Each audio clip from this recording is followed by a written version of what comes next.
morning.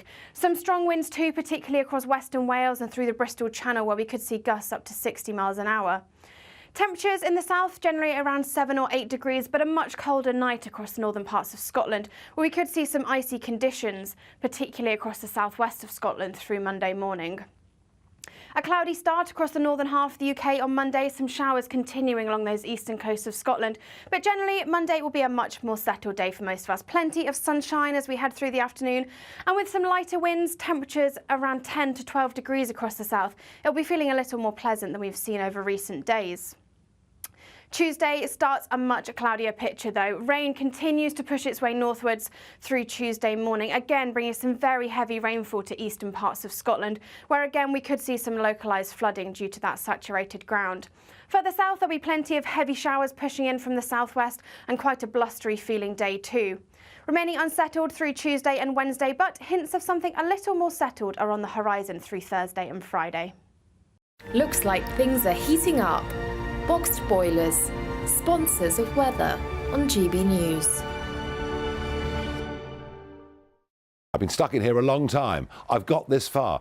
Help me become king of the jungle. Now, the easiest way to do it is to get the I'm a Celebrity app. That gives you 5 free votes. Or you can phone or text. Vote for me.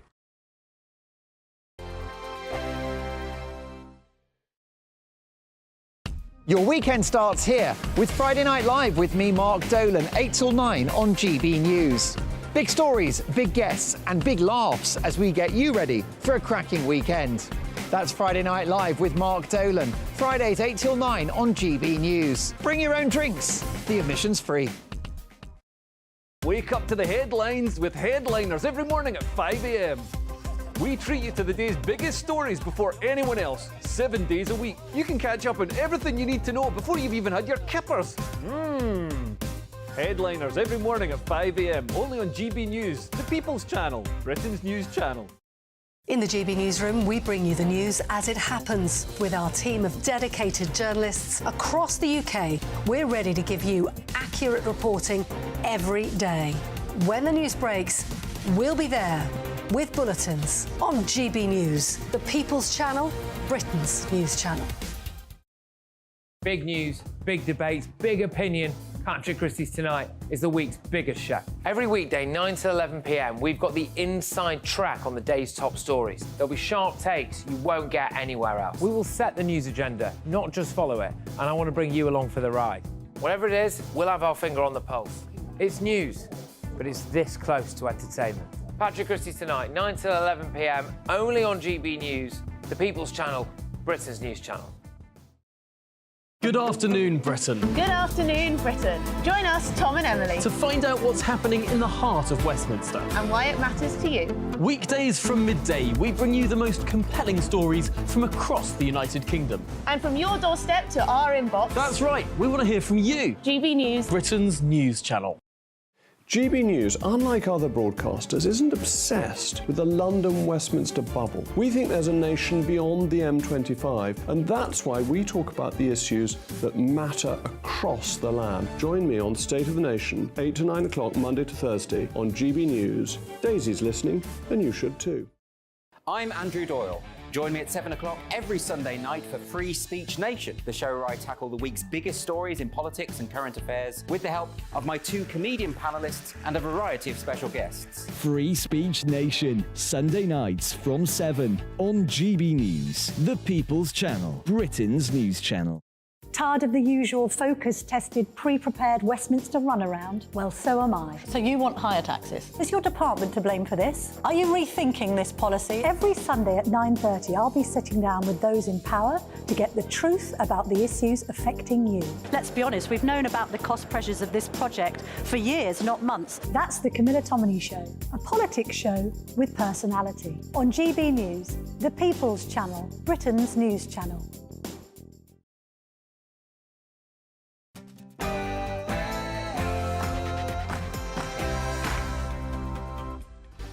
It's 9 o'clock on television, on radio and online. In the United Kingdom and across the world, this is Mark Dolan Tonight.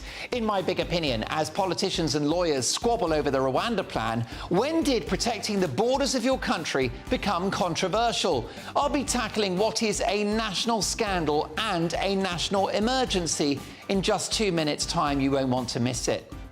My Mark Meets guest is Sarah de Lagarde, a woman who miraculously survived being run over by 2 separate trains. Her body destroyed, but her spirit alive. She tells her amazing story shortly. In the big story, the Mail on Sunday report that Boris Johnson could sensationally return as Prime Minister and give Nigel Farage a top job in his government. We'll get reaction from rebel Tory backbencher and GB News star Philip Davies. In my Take at 10, it's been a week to forget for Prince Harry, losing a court case and seeing his favourite journalist and the author of a horrific book about his family, Omid Scobie, branded a liar.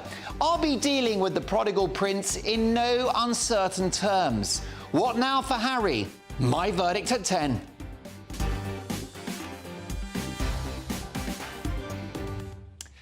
Two hours of big opinion, big debate and big entertainment, and plenty of surprises along the way, including a whole load of celebrities at 10:30. Find out why shortly. But first, the news headlines and someone that's always a star in my book, Sophia Wensler.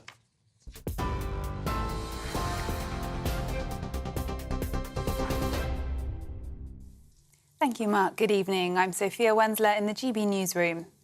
GB News understands tomorrow Tory MPs will give their verdict on whether the Rwanda bill is workable. Conservative MP Sir Bill Cash will present the findings ahead of the Crunch second vote on Tuesday. The Prime Minister has come under pressure after it was discovered he paid £240 million towards the Rwanda plan without a single flight taking off. Tory sources say the MPs will decide whether to support the legislation tomorrow or, if necessary, hold a second meeting ahead of the vote. Some breaking news in the last hour. A mother and son have died in a crash in Derbyshire as police hunt a BMW driver who fled the scene. Derbyshire police say the 59-year-old woman was pronounced dead at the site of the collision, while her 22-year-old son died later in hospital. A black BMW collided with the victim's Fiat 500 car on Chesterfield Road around 10:20 a.m. on Saturday. A 40-year-old man has been arrested and remains in police custody, but the BMW driver fled the scene. Met Police say 2 teenage girls have been arrested on suspicion of robbery after a woman was attacked in London. A warning, this video shows distressing images. Footage of the attack has been circulating on social media, showing the 20-year-old walking in Stamford Hill and then being robbed and beaten. The woman, who is from the Orthodox Jewish community, was reportedly left bruised but did not need to go to hospital. Met Police say it's keeping an open mind about the motive for the attack, but are treating it as a possible hate crime. A judge has ordered the BBC to release emails related to Martin Bashir's controversial 1995 interview with Princess Diana. A warning, the following video has some flashing images. Mr. Bashir officially stepped down from his job at the broadcaster in 2021 after it emerged that he had secured the interview through deception and faking documents. Judge Brian Kennedy said the corporation had been inconsistent and unreliable in the way it dealt with the initial request to release material under the Freedom of Information Act. And fresh weather warnings have been issued as Storm Fergus sweeps across the country. Leitrim Village in Ireland has been hit by a possible tornado as homes and cars are seriously damaged. Emergency services were called after high winds from the storm flattened trees and ripped up rooftops, buildings and left debris. Yellow weather warnings and over 40 flood warnings have been issued across England and Scotland. Gale force winds are likely to hit South Wales area and the Bristol Channel. This is GB News across the UK, on TV, in your car, on your digital radio and on your smart speaker by saying play GB News. Now it's back to Mark.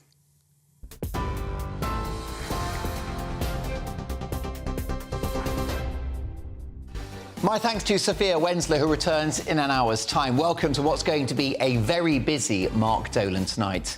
In my big opinion, as politicians and lawyers squabble over the Rwanda plan, when did protecting the borders of your country become so controversial?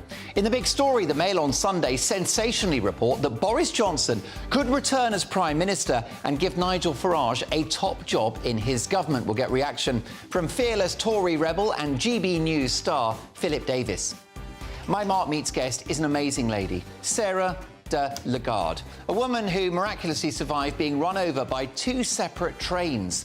Her body destroyed, but her spirit alive. She tells her amazing story before 10. And in my Take at 10, looking forward to this, it's been a week to forget for Prince Harry. Losing a court case and seeing his favourite journalist called a liar.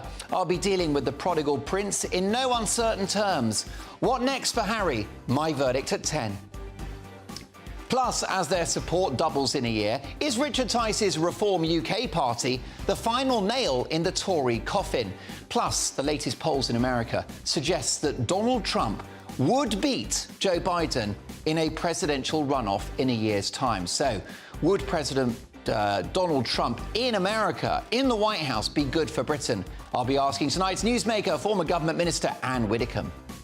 We've got tomorrow's front pages at 10:30 with 3 top pundits tonight who haven't been told what to say and who don't follow the script and, frankly, are quite badly behaved. Lord Taylor of Warwick, political commentator Joanne Nadler, and broadcaster and journalist and author Michael Crick. Tonight I'll be asking the pundits, is Labour's Wes Streeting right that the NHS exploits every winter crisis just to get more money? And should Brits ditch the turkey and go vegan to save the planet this Christmas? Plus, the most important part of the show, your emails. They come straight to my laptop, mark@gbnews.com. Plus, at 10:30, we've got a whole heap of surprises for you. Multiple celebrity guests. Find out why at 10:30. Now, this show has a golden rule. We don't do boring, not on my watch. I just won't have it. A very big 2 hours to come. Before we start, do you mind cutting the music, Amy? Because a week ago, I wasn't able to present the show. Lovely Leo Kurse looked after the programme for me. He did a brilliant job. And the reason why is my dad was very poorly in hospital and he has passed away. So tonight's show, if you don't mind, if you'll indulge me, is dedicated to Seamus Dolan, my dad. There he is in front of the pub that he ran for many decades, Sir Robert Peel. He was an amazing guy and he'll be much missed. OK, folks, time to get on with the show. We start with my big opinion.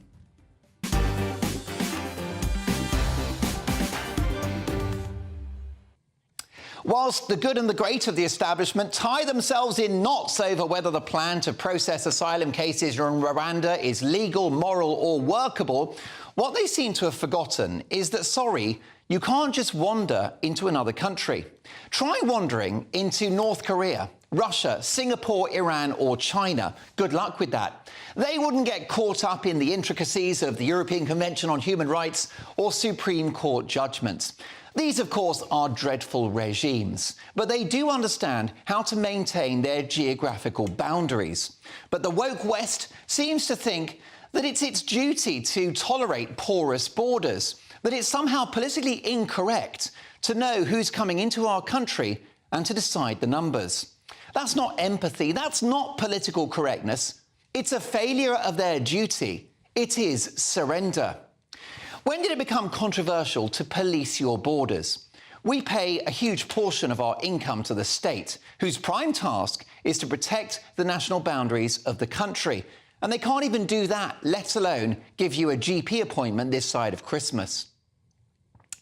If the state cannot defend its own geography, then what is it for? This doesn't just feel logistical, with worried lawyers obsessing over convention. It feels ideological. Last weekend, The Telegraph reported that Home Office civil servants are trying to block the Rwanda plan. The truth is, we have individuals working in the heart of government who believe in a relaxed immigration policy at best and open borders at worst. That's fine, but please understand that with more people entering the country illegally, that bill of £8 million a day to accommodate them in hotels will grow. Communities will be further impacted by the influx, and the ongoing economic, humanitarian and national security nightmare of these crossings, organised by unscrupulous criminals, will only get worse.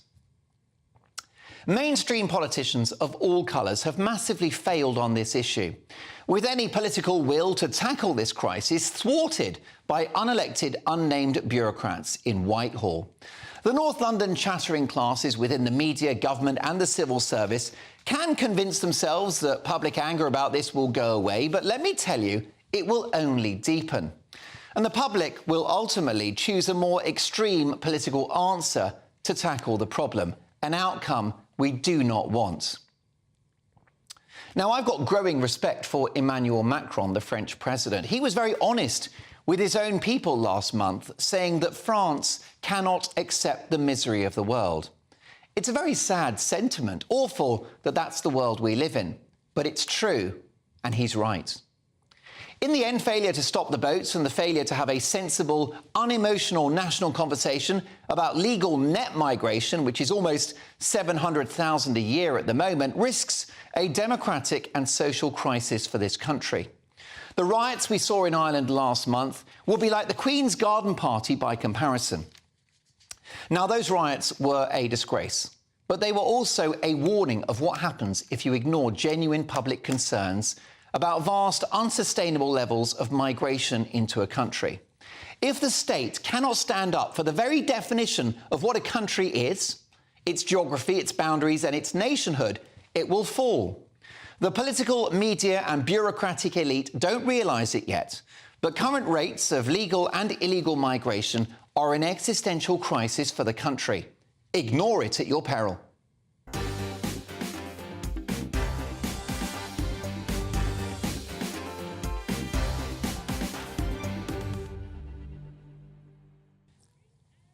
Your reaction, mark@gbnews.com. I'll get to your emails shortly, but let's hear from my top pundits. We have political commentator Lord Taylor of Warwick, journalist Joanne Nadler, and broadcaster and author Michael Crick.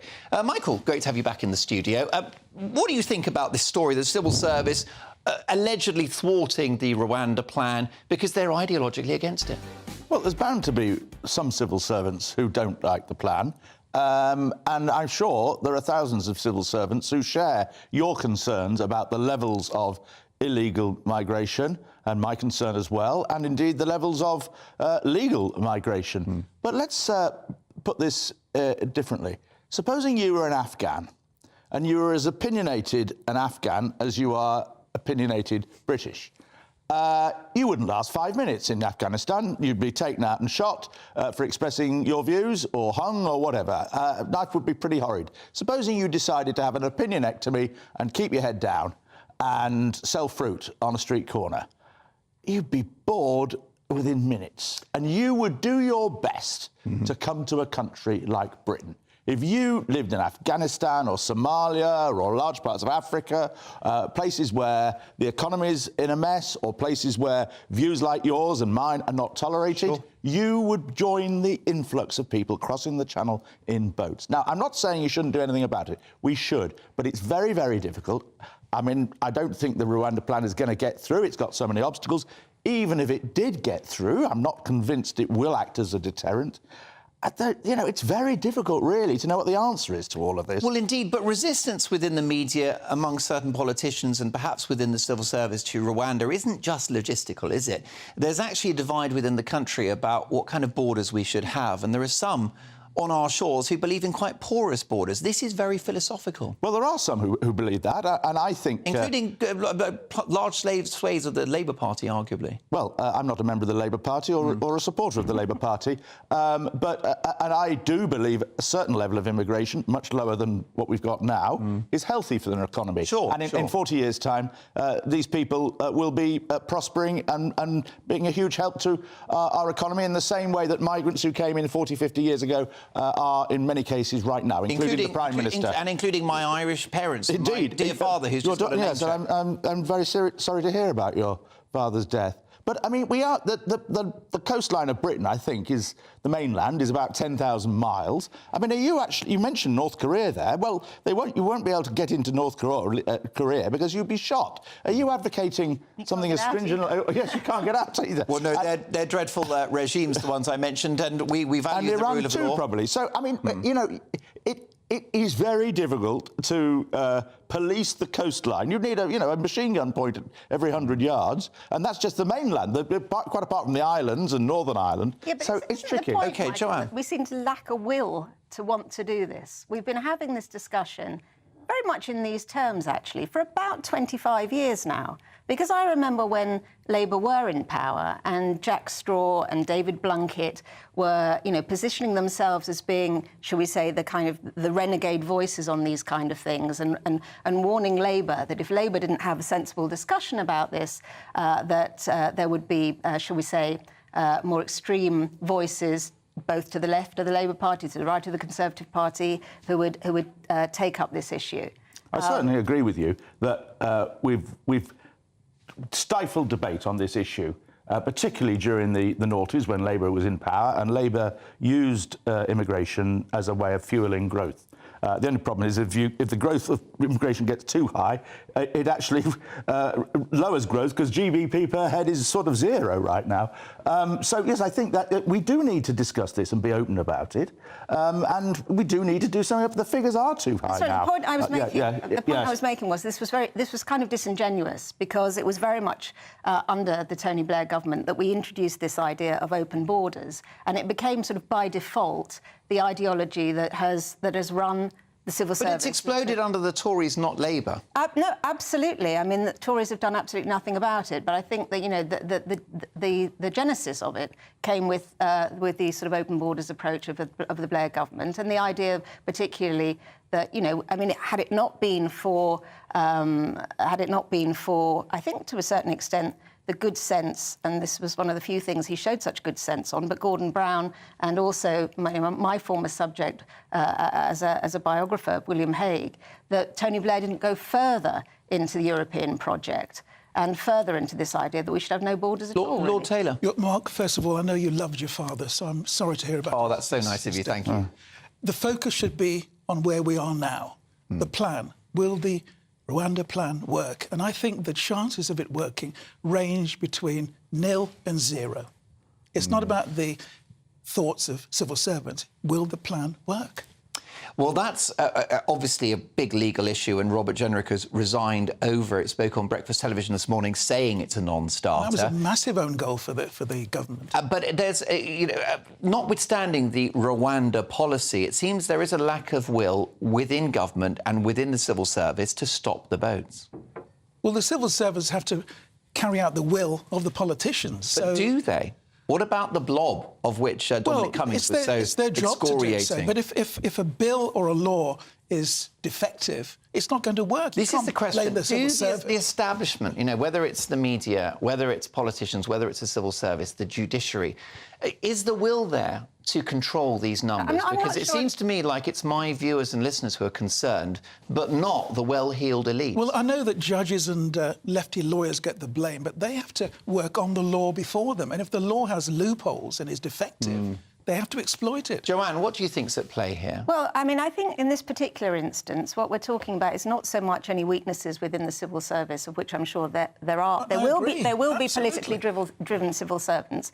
But what we do have here is basically a party that's split pretty much down the middle. It's like an on the aeroplane. philosophy that should be guiding. It needs two wings to fly.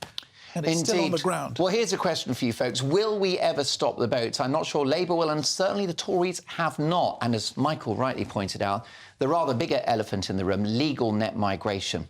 But coming up next in a big story, the Mail on Sunday report that Boris Johnson could sensationally return as Prime Minister and give Nigel Farage a top job in his government. We'll get reaction from fearless Tory rebel Philip Davis next.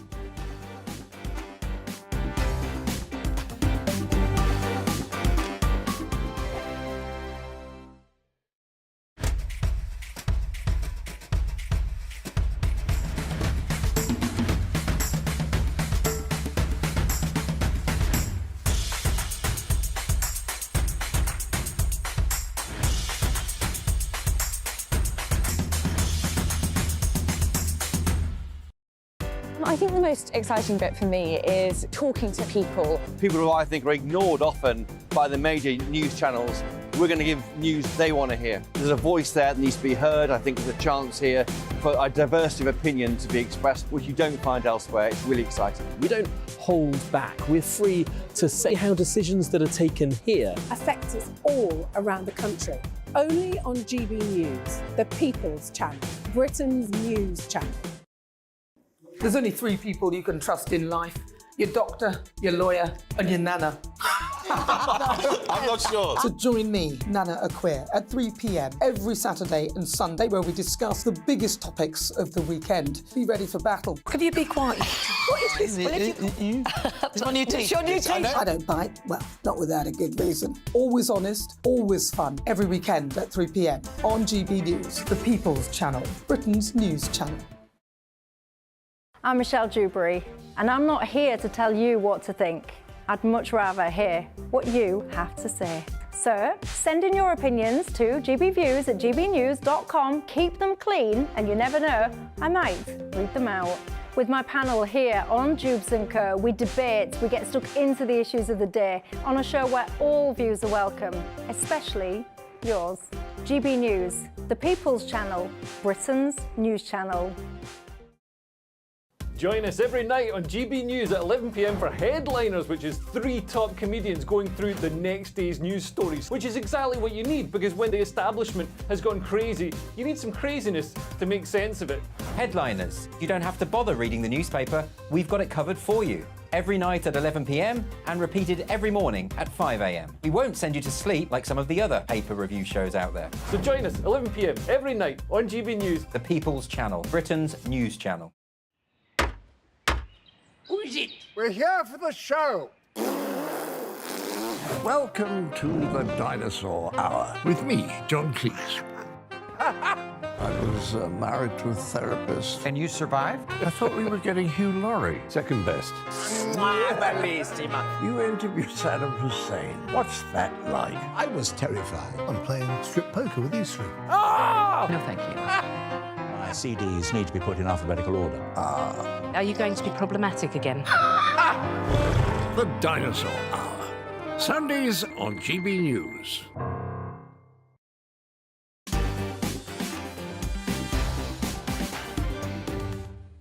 When did it become controversial to police your borders, to have national boundaries? Will Britain ever stop the boats? Big reaction to my big opinion. Amy says, Mark, I was a civil servant for over 39 years, and I always did my job as laid down by the government. I also ensured my staff did the same. As I see it, these civil servants deliberately defy the legal government of the day. They should be given their marching orders.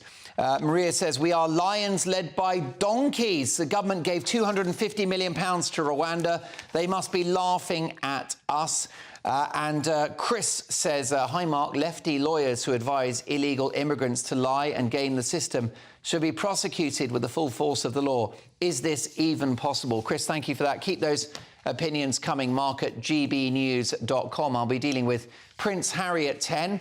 Who's had a week to forget. But next up, let's get to this. It's time for the big story. And the Mail on Sunday sensationally report that Boris Johnson, remember him, could return as Prime Minister under astonishing plans being hatched by Tory MPs, with a so-called dream ticket leadership tie-up with Nigel Farage even being considered. The paper has spoken to multiple Conservative MPs who believe that bringing back the former Premier is the only way to save the party from an election wipeout. The theory goes that a Tory MP could give up their safe seat, hand it to Johnson, and should he get back into number 10, he could potentially put Nigel in the House of Lords and make him a government minister. Could it happen? Should it happen? Let's get the views now of GB News star and Conservative MP Philip Davies.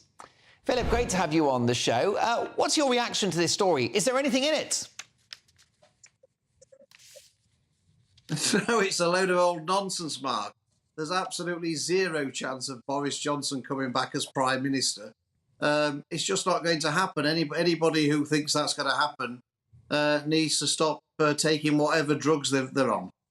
However, desperate times make for desperate measures, don't they? At this point, it is time to throw the kitchen sink at it. Otherwise, the Tories will lose in a year's time.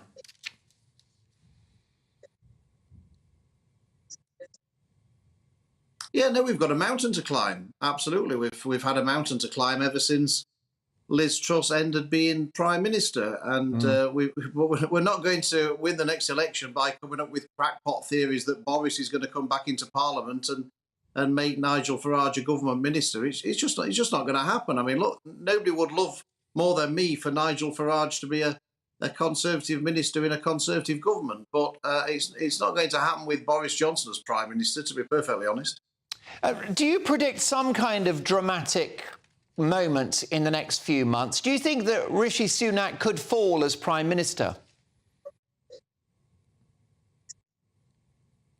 No. Look, there's going to be no leadership contest. There's no leadership election. There's no leadership vacancy. There isn't going to be one. Rishi Sunak's going to lead us into the next general election, and the sooner some of my colleagues understand that, the better. The fact of the matter is that we need to be turning our fire on Keir Starmer and the Labour Party. Keir Starmer's hoping to become Prime Minister by saying nothing, believing in nothing, and hoping that nobody notices. And it's our duty to actually highlight that to the public. And any of my colleagues who think that our interests are best served by fighting amongst ourselves need looking at, frankly. Clearly, you don't think that replacing Rishi Sunak is the answer. Now, I would agree. I happen to think that he's a good Prime Minister, but I specialise, Philip, as you know, in unfashionable views. What does Sunak need to do to move the dial for his premiership? He's still the incumbent. He's still got some time on his hands. Yeah, look, we all know we've got to solve the immigration problem, and Rishi's proposed the toughest measures any Prime Minister's ever dreamt of in the bill that we are voting on next week. It delivers 95%, I think, of what even the most hardline person would ask for. It makes clear that the British Parliament is sovereign, that courts can't override the decision of Parliament, that the European Court of Human Rights won't stop people being deported to Rwanda. It's all the things that we've all been asking for. So, you know, rather than focusing on the 2 or 3% that some people don't like, we should be thankful that we're actually getting some real tough measures here and get behind it and turn the fire on Labour and say, what will you do? Because we know the answer to that. They'll do absolutely nothing. At least we're trying to sort the problem out. And these measures are as tough as anyone's ever proposed in history as a British Prime Minister. What's your appraisal of the Prime Minister's frame of mind at the moment? Has his head dropped? Do you think he's given up the fight?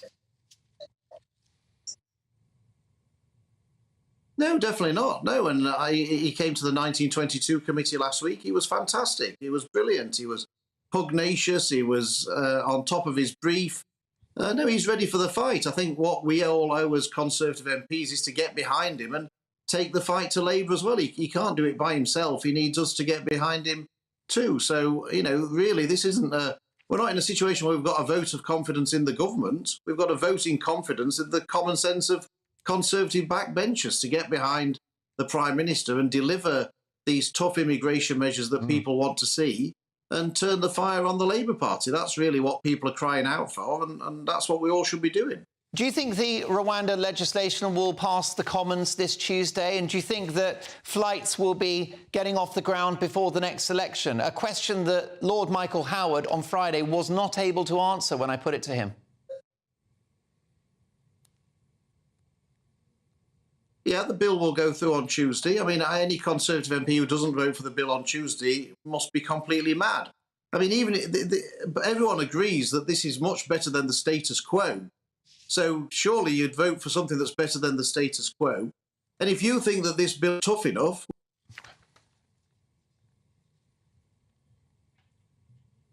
Unfortunately, we've lost the line to Phil, but fascinating to get his input. Your reaction to what Philip Davis MP has had to say. He wants to stick with Rishi Sunak, and he said that Rwanda legislation will pass the Commons, and that, frankly, there's plenty to play for. Mark at gbnews.com, let me know your thoughts. But coming up next with tonight's top pundits, is Labour's Wes Streeting right that the NHS exploits every winter crisis just to get more money? And should Brits ditch the turkey and go vegan to save the planet this Christmas? Plus, we've been conducting an exclusive Mark Dolan Tonight People's Poll. We've been asking, as their support doubles in a year, is Richard Tice's Reform UK party the final nail in the Tory coffin? Well, the results are in. I shall reveal all next. Your weekend starts here with Friday Night Live with me, Mark Dolan, 8 till 9 on GB News. Big stories, big guests and big laughs as we get you ready for a cracking weekend. That's Friday Night Live with Mark Dolan. Fridays 8 till 9 on GB News. Bring your own drinks. The admission's free. Wake up to the headlines with headliners every morning at 5 a.m. We treat you to the day's biggest stories before anyone else, 7 days a week. You can catch up on everything you need to know before you've even had your kippers. Headliners every morning at 5 a.m. only on GB News, the People's Channel, Britain's news channel. In the GB Newsroom, we bring you the news as it happens. With our team of dedicated journalists across the UK, we're ready to give you accurate reporting every day. When the news breaks, we'll be there with bulletins on GB News, the People's Channel, Britain's news channel. Big news, big debates, big opinion.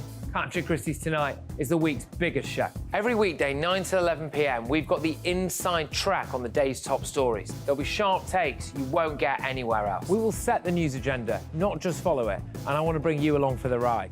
Whatever it is, we'll have our finger on the pulse. It's news, but it's this close to entertainment. Patrick Christys Tonight, 9 to 11 p.m, only on GB News, the People's Channel, Britain's news channel. Good afternoon, Britain. Good afternoon, Britain. Join us, Tom and Emily, To find out what's happening in the heart of Westminster. and why it matters to you. Weekdays from midday, we bring you the most compelling stories from across the United Kingdom. And from your doorstep to our inbox. That's right, we want to hear from you. GB News, Britain's news channel.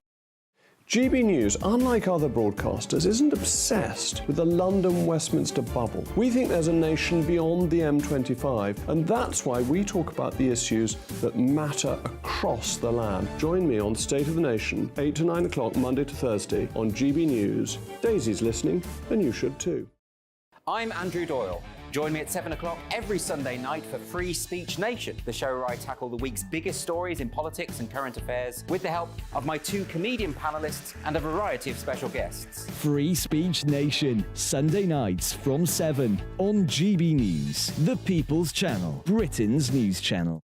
Tired of the usual focus-tested, pre-prepared Westminster runaround? Well, so am I. So you want higher taxes? Is your department to blame for this? Are you rethinking this policy? Every Sunday at 9:30, I'll be sitting down with those in power to get the truth about the issues affecting you. Let's be honest, we've known about the cost pressures of this project for years, not months. That's the Camilla Tominey Show, a politics show with personality. On GB News, the People's Channel, Britain's news channel.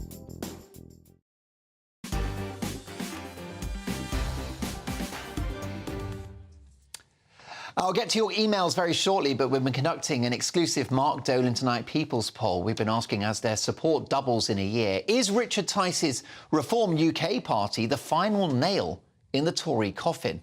Well, the results are in, and 82.3% say yes, whilst 17.7% say no, which is damning and more bad news for Rishi Sunak. Now, reacting to the big stories of the day, tonight's top pundits, Lord Taylor of Warwick, political commentator Joanne Nadler, and broadcaster, journalist and author Michael Crick. Now, it's that time of year where everyone's coughing and sneezing and the NHS has an influx of patients, yet Labour's Wes Streeting has said the NHS uses every winter crisis as an excuse to ask for more money. He said the health service needs to accept that money is tight and to rethink how it provides care to patients. So, Lord Taylor, do you think that Wes Streeting has a point? And politically, why has he said this? Probably ambition. I think he wants to be leader of the Labour Party. But I actually agree with him because the NHS has had more money put into it than ever before. But it's like pouring water into a leaking can. It's how effective is it? So we need to look at technology, for example, look at AI to see how we can be more effective in terms of treating patients. We're all living longer. And consultants to work 7 days a week, that sort of thing, hospital theatres to be I don't want running to see 24/7? Staff, overworked, but I think we could be using a more efficient system. And I think AI and technology is a way forward. Indeed. Joanne, your reaction to these comments from Wes Streeting? Well, interesting in and of themselves, but also interesting because it shows just how focused the Labour Party is on winning the next election. I mean, fundamentally, though, this could be quite a significant thing because if anybody is going to reform the NHS, then it does need to be the Labour Party. It's that sort of Nixon goes to China They've logic. got the political capital with which to do it. Yeah, that's not to say, though, that they would be able to take the unions with them. If you think of the number of strikes that we've had in the NHS under this government, perhaps with the intention partly of bringing down this government, were they then to usher in a government that was prepared to do the sort of things that Wes Streeting seems to be hinting at, then I suspect Labour would also have a problem with the vested interests of providers. A fair play to Labour, because since Keir Starmer became leader, they've been developing this theme that the NHS's problems are not exclusively financial, which I think is quite constructive, Michael. It is, actually. It's fascinating watching Wes Streeting. I think Wes Streeting is the most interesting and effective operator in the Labour shadow cabinet. I think he's a bit of a thug, and you know, the people who work in the NHS are being warned, and if you know, the junior doctors ought to settle their dispute now with the Conservative government rather than have a punch-up with Wes Streeting. I mean, Labour, you know, health secretaries, education secretaries, home secretaries, always have punch-ups with the people who work in their areas, as do Conservatives. But it's extraordinary that the shadow health secretary is sort of signalling now that you know, things are going to be tight under Labour, you know, probably as tight under Labour as they are under the Conservatives. But what's really fascinating is how Streeting again and again and again pushes back the boundaries. Every speech he makes, everything he says on this, and is clearly trying to bring about, you know, for once really, very radical reform in the NHS of the kind you would expect from a party of the right, not from a party, well, of what used to be a party of the left. Well, indeed. I mean, Joanne, it's a question, perhaps a national conversation. Should the NHS budget be frozen and the organisation be more efficient with the 160 billion odd that it accrues every year? Well, I think if you put it in those terms, then you know, the majority of people, I suspect, would agree to it in those terms. But so often the discussion that we have about the NHS is couched in completely different terms. The problem for Labour is if they become the government, they've got this close link with the unions. For and sure. I think that's going to be a big test for them. Well, indeed, and potential industrial action, as has been mentioned. Exactly. I mean, we know that Rishi Sunak hasn't yielded to the junior doctors, but Labour would be under massive pressure to do so. That's the point.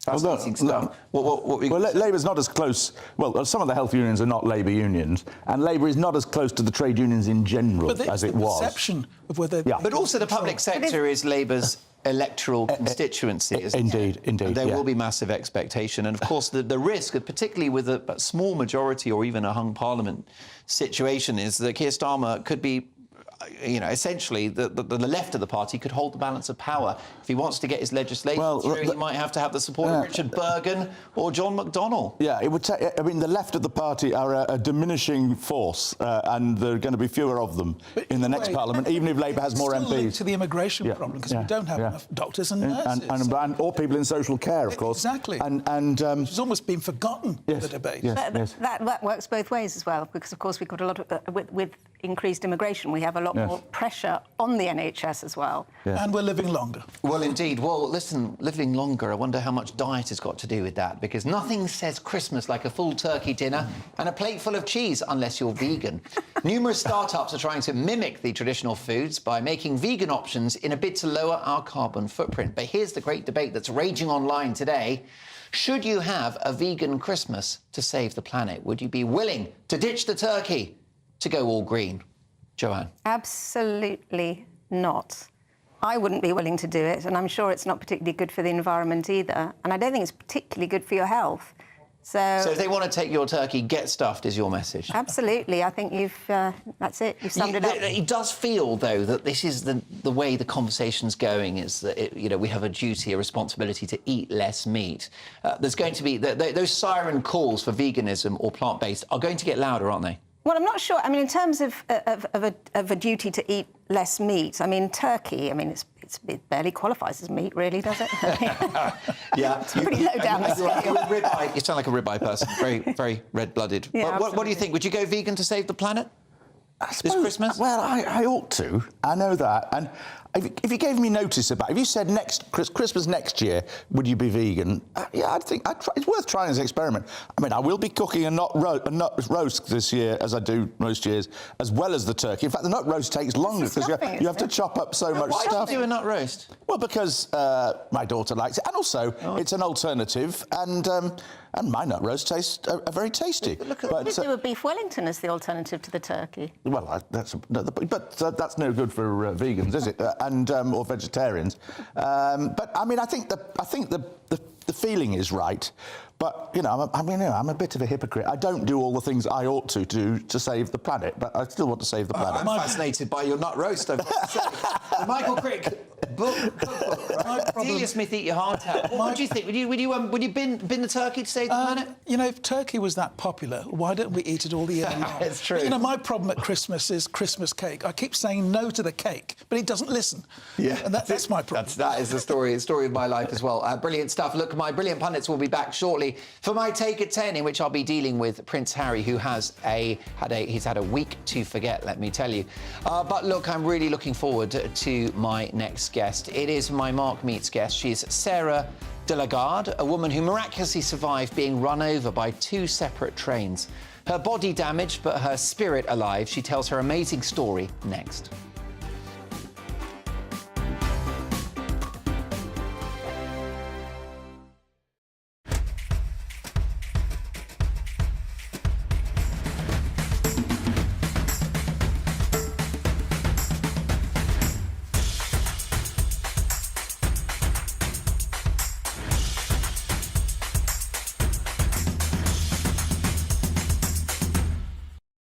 I think the most exciting bit for me is talking to people. People who I think are ignored often by the major news channels.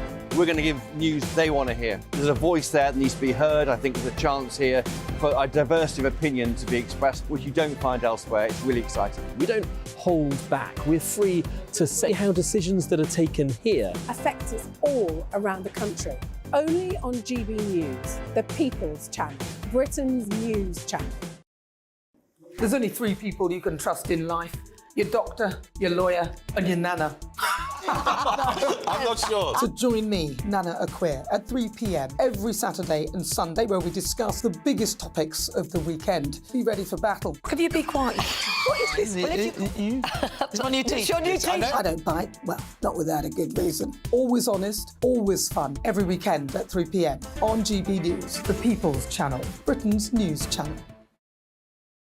I'm Michelle Dewberry, and I'm not here to tell you what to think. I'd much rather hear what you have to say. So, send in your opinions to gbviews@gbnews.com. Keep them clean, and you never know, I might read them out. With my panel here on Jubes & Co, we debate, we get stuck into the issues of the day on a show where all views are welcome, especially yours. GB News, the People's Channel, Britain's news channel. Join us every night on GB News at 11 p.m. for Headliners, which is 3 top comedians going through the next day's news stories, which is exactly what you need, because when the establishment has gone crazy, you need some craziness to make sense of it.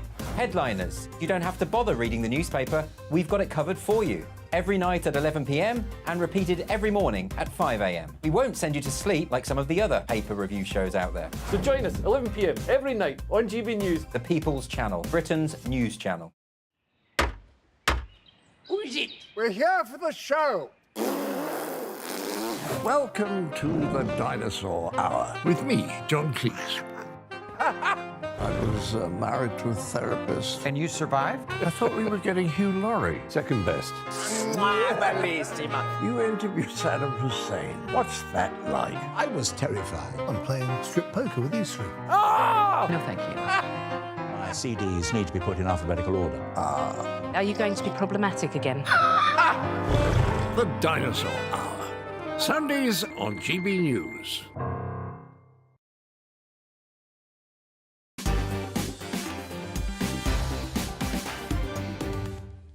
In my Take at 10, in just 20 minutes' time, I'll be dealing with the prodigal prince, Prince Harry, who has had a week to forget. My verdict at 10 o'clock, but first this.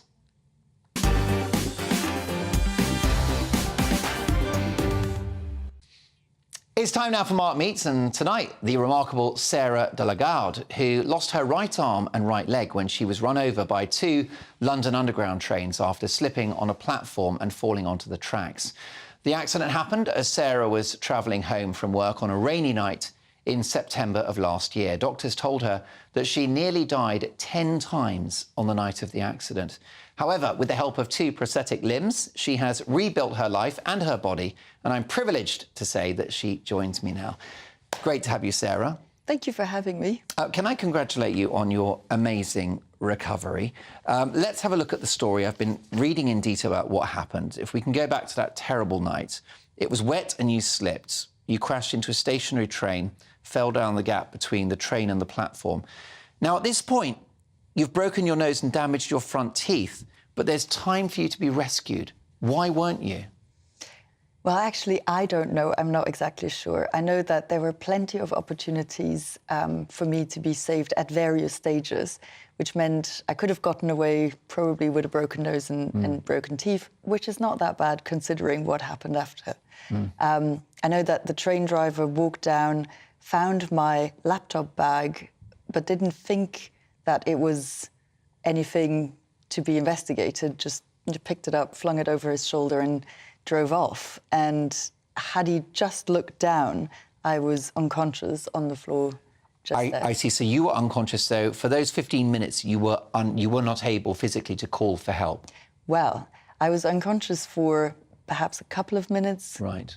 But then I awoke as the train departed and crushed my arm above the elbow.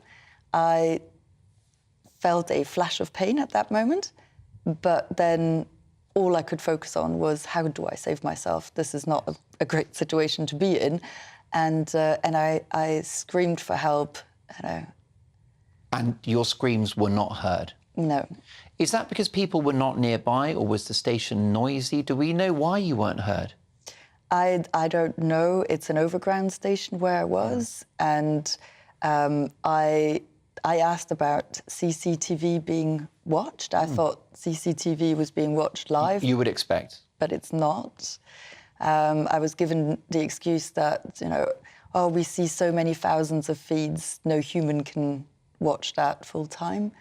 And I thought, in the day of artificial intelligence, you would think that that's a good use of it. So yeah, I spent 15 minutes on the tracks, and I have white blonde hair, and I was wearing a neon pink coat.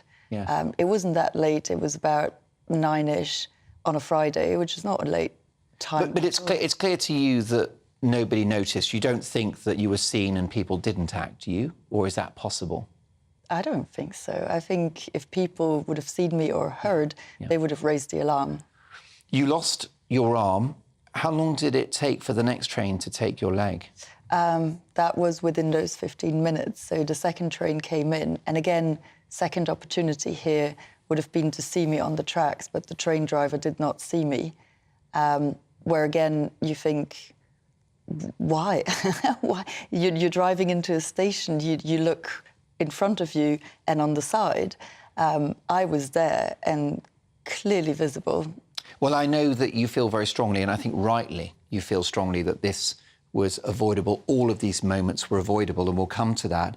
But I understand that it was thinking about your daughters that kept you going as you lay on the tracks. Absolutely. There's something really strange that happens when I knew I was in a very dangerous situation. I knew that I was losing a lot of blood. I knew that I didn't have very long.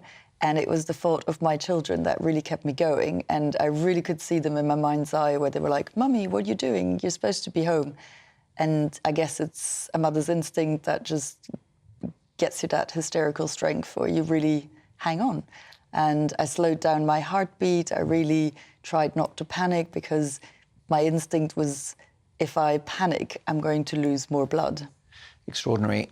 And after 15 minutes, the signal was raised, the alert was raised, someone did discover you. Heard me because I didn't stop shouting for help. Right. Increasingly louder and louder and louder. You were finally heard after 15 minutes, but it took an hour for the rescue, the emergency services to arrive. Yes, and I think that there was a difficulty calling the right number, which to me is completely unbelievable. You find somebody who's under a train, you call 999. There's no doubt about that. But apparently they were looking for numbers, calling the wrong numbers, people not answering, and then they didn't find the right person to turn off the power line. And so nobody could get to me. Have TfL, who operate the London Underground, taken responsibility? Have they said sorry? They have not taken responsibility for what happened. As a matter of fact, they have alleged at first that I was intoxicated, that perhaps I was wearing the wrong footwear, high heels, and that's why I didn't pay attention enough and fell through the gap. And also, everywhere it says quite clearly, mind the gap. And so pushing the responsibility on the passenger, and I thought that to be really unfair because they had no proof either way, you know, whether I wasn't intoxicated and I wore flat shoes. And even if you were wearing high heels and even if you were intoxicated, that's not relevant. It's not relevant. If you fall onto the tracks, surely that falls into their remit of responsibility. Exactly. And what about the mayor, Sadiq Khan? I understand you've reached out to him. So, yes, via my MP, who's Keir Starmer, I asked for... I've asked for, a meeting with the chair of TfL, which is Sadiq Khan, and I also wanted to meet with the commissioner of TfL, and both have declined to speak to me. I know that you want lasting change to be the legacy of this. Tell me about your petition. Well, I've launched a petition on change.org, and the ask here is for an inquiry into the safety measures for TfL, for the London Underground, because what shocks me the most is that they have tried to describe this as a freak accident, when in fact, according to their own numbers, it happens to people more often than you think it does. 16 people a month sustain severe injuries like mine or die. And I think that in a modern society, 16 is 16 too many. It's amazing how far you've come. Tell me about the challenges of your recovery. It's only just a year. Yeah. So mentally, physically, what have you been through? So I can say I've been through hell over this past year. My family has gone through hell as well. It is something that is so shocking, so unexpected, happening in such a mundane situation where you think you're safe and you're not. And to, be able-bodied one day and disabled the next with no chance of recovery. And TfL have treated this like a broken ankle, but these injuries are here for life. And that is just really, really difficult to come to terms with. Have you considered legal action? Yes, I will have to.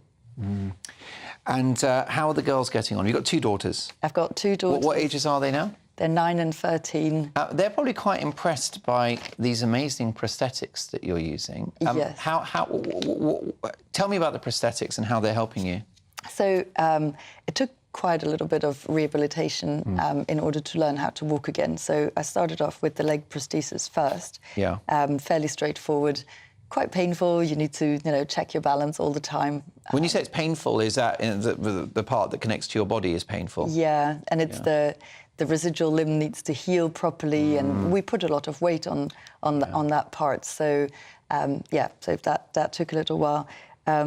The arm was a journey, an adventure, because upper limb prosthetics are not that common, and this one I fundraised for. It's not available on the NHS yet. Hopefully at some point it will. It's really, really expensive. And something, is it circa 300,000, around that? But of course, priceless to you. Yeah, priceless. What can you do with it? I can do quite a lot. Now, I have to manage expectations. It is not replacing a biological limb, of course. Hence us having to cherish the bodies that we have as they function. Yeah. But this one is powered by my thoughts that instruct my muscles, that then twitch in the right combination, and then the gesture happens. So you can will that limb to move and to clench fists and all the rest of it? Yes. Truly remarkable. Listen, tell me, change.org is where the petition is if people want to sign. Yes, how would they search it? What would they do? They would search under my name, Sarah de Lagarde, and we're already over 30,000 signatures there. So clearly it's hitting a nerve. I've received so many messages from people saying, like, oh, this nearly happened to me. So it's really more common than we think, and something needs to happen. Something's got to happen, and I want to congratulate you on your extraordinary recovery. Love to your girls. Thank and you. your other half. Yes, thank you. And I do hope we see you again. But keep fighting the fight, and thanks for telling your story. Thank you so much, Mark. Fascinating and humbling, I think you'll agree. What a lady, Sarah de Lagarde. Well, listen, I'm going to go to slightly more tabloid matters now, which is I'm a Celebrity. And let me confirm, developing tonight, Nigel Farage has placed third in I'm a Celebrity. That's right, he's come third. He got lots further than people expected. We will bring you full, uninterrupted reaction at 10:30 with former stars of the jungle, some of the biggest names in the country, including Boris Johnson's dad. That's right, I'm a Celebrity special on Mark Dolan tonight from 10:30. But next up, I'll be dealing with Prince Harry, who's had a week to forget, and Anne Widdecombe waiting in the wings. So lots to get through, a very busy hour to come. You're watching Mark Dolan Tonight. Your weekend starts here with Friday Night Live with me, Mark Dolan, 8 till 9 on GB News. Big stories, big guests and big laughs as we get you ready for a cracking weekend. That's Friday Night Live with Mark Dolan. Fridays 8 till 9 on GB News. Bring your own drinks. The admission's free. Wake up to the headlines with headliners every morning at 5 a.m. We treat you to the day's biggest stories before anyone else, 7 days a week. You can catch up on everything you need to know before you've even had your kippers. Headliners every morning at 5 a.m. only on GB News, the People's Channel, Britain's news channel. In the GB Newsroom, we bring you the news as it happens. With our team of dedicated journalists across the UK, we're ready to give you accurate reporting every day. When the news breaks, we'll be there with bulletins on GB News, the People's Channel, Britain's news channel. Big news, big debates, big opinion. Patrick Christys Tonight is the week's biggest show. Every weekday, 9 to 11 p.m, we've got the inside track on the day's top stories. There'll be sharp takes you won't get anywhere else. We will set the news agenda, not just follow it, and I want to bring you along for the ride. Whatever it is, we'll have our finger on the pulse. It's news, but it's this close to entertainment. Patrick Christys Tonight, 9 to 11 p.m, only on GB News, the People's Channel, Britain's news channel. Good afternoon, Britain. Good afternoon, Britain. Join us, Tom and Emily, To find out what's happening in the heart of Westminster. and why it matters to you. Weekdays from midday, we bring you the most compelling stories from across the United Kingdom. And from your doorstep to our inbox. That's right, we want to hear from you. GB News, Britain's news channel. GB News, unlike other broadcasters, isn't obsessed with the London-Westminster bubble. We think there's a nation beyond the M25, and that's why we talk about the issues that matter across the land. Join me on State of the Nation, 8 to 9 o'clock, Monday to Thursday, on GB News. Daisy's listening, and you should too.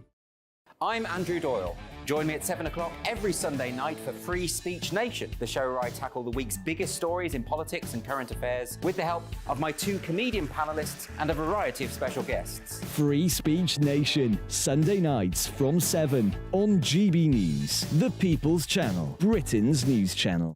Tired of the usual focus-tested, pre-prepared Westminster runaround? Well, so am I. So you want higher taxes? Is your department to blame for this? Are you rethinking this policy? Every Sunday at 9:30, I'll be sitting down with those in power to get the truth about the issues affecting you. Let's be honest, we've known about the cost pressures of this project for years, not months. That's the Camilla Tominey Show, a politics show with personality. On GB News, the People's Channel, Britain's news channel.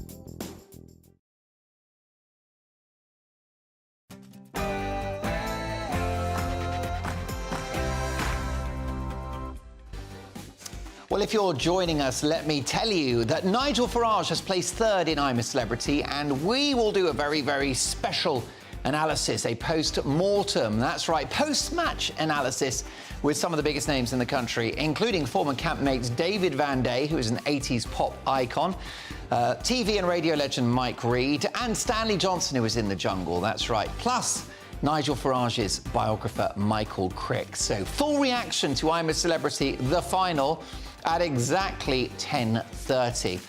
But also in the 10 o'clock hour, tomorrow's front page is hot off the press with live reaction from my top pundits. And I'm looking forward to this in my take at 10. It's been a week to forget for Prince Harry. Losing a court case and seeing his favourite journalist and the author of a horrific book about his family, Omid Scobie, branded a liar. I'll be dealing with the prodigal prince in no uncertain terms. What now for Harry? My verdict in 2 minutes' time. Plus, let me tell you, we'll discuss the future of the Conservative Party. The latest poll suggests that Reform UK could take 35 seats off the Tories, or at least deprive the Tories of 35 seats. I'll get reaction from their highest profile supporter, the redoubtable Anne Widdecombe. Plus tomorrow's front pages and my brilliant pundits as well. Joanne Nadler is with us, Lord Taylor of Warwick, and the brilliant Michael Crick. Listen, I think Nigel has done so well to come third. No one predicted that he'd get this far. I don't think he's put a foot wrong, or indeed a kangaroo's bollock wrong, frankly. He's been himself, he's been natural, he's been charming. He's been the Nigel that we know and love.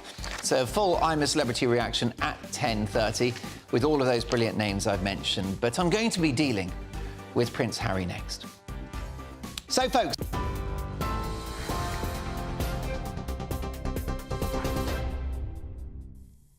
Good evening, I'm Sophia Wensler in the GB newsroom. GB News understands tomorrow Tory MPs will give their verdict on whether the Rwanda bill is workable. Conservative MP Sir Bill Cash will present the findings ahead of the Crunch second vote on Tuesday. The Prime Minister has come under pressure after it was discovered he paid £240 million towards the Rwanda plan without a single flight taking off. Tory sources say the MPs will decide whether to support the legislation tomorrow or, if necessary, hold a second meeting ahead of the vote. Met Police say 2 teenage girls have been arrested on suspicion of robbery after a woman was attacked in London. A warning, this video shows distressing images. Footage of the attack has been circulating on social media, showing the 20-year-old walking in Stamford Hill and then being robbed and beaten. The woman, who is from the Orthodox Jewish community, was reportedly left bruised but did not need to go to hospital. Met Police say it's keeping an open mind about the motive for the attack, but they're treating it as a possible hate crime. McDonald's has apologised after footage posted on social media showed a security guard mopping the floor where a homeless man was sitting.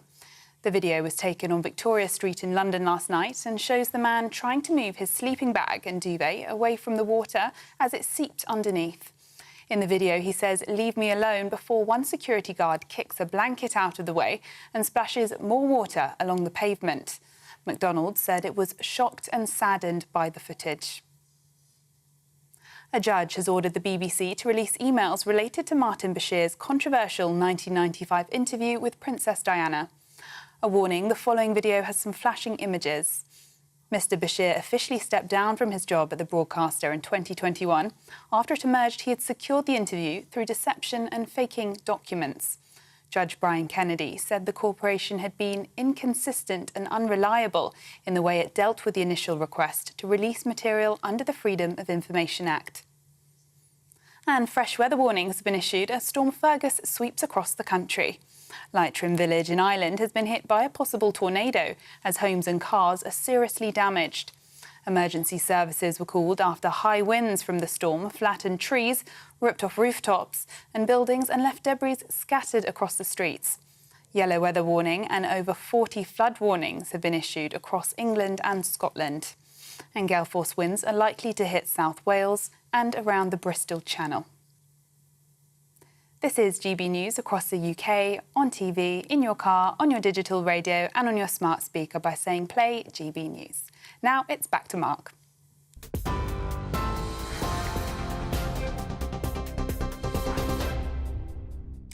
Great stuff, thanks, Sophia. Welcome to Mark Dolan tonight as their support doubles in a year. Is Richard Tice's Reform UK party the final nail in the Tory coffin? Plus, shock new polls in America suggest that Donald Trump would beat Joe Biden in a runoff for the presidential elections. So, would a Trump White House be good for Britain? I'll be asking Anne Widdecombe shortly. Plus, tomorrow's newspaper front pages and live reaction in the studio from tonight's top pundits. I'm delighted to have with me Lord Taylor of Warwick, political commentator Joanne Nadler, and broadcaster, journalist and author Michael Crick. Now, if you're just joining us, we do have a developing story. Nigel Farage has placed third in I'm a Celebrity. He did brilliantly. No one expected him to get that far. We will bring you full analysis, a full post-mortem, post-match analysis, if you like, at 10:30. We're going to keep Michael because he is Nigel's independent biographer. We've also got David Van Day, 80s pop sensation who was in the jungle, Stanley Johnson live in the studio, and TV and radio legend Mike Reid as well. So really excited about all the voices we've got. A full debrief of I'm a Celebrity at 10:30. You won't want to miss it. A packed hour to come. Anne Widdecombe on the way, but first, my take at 10.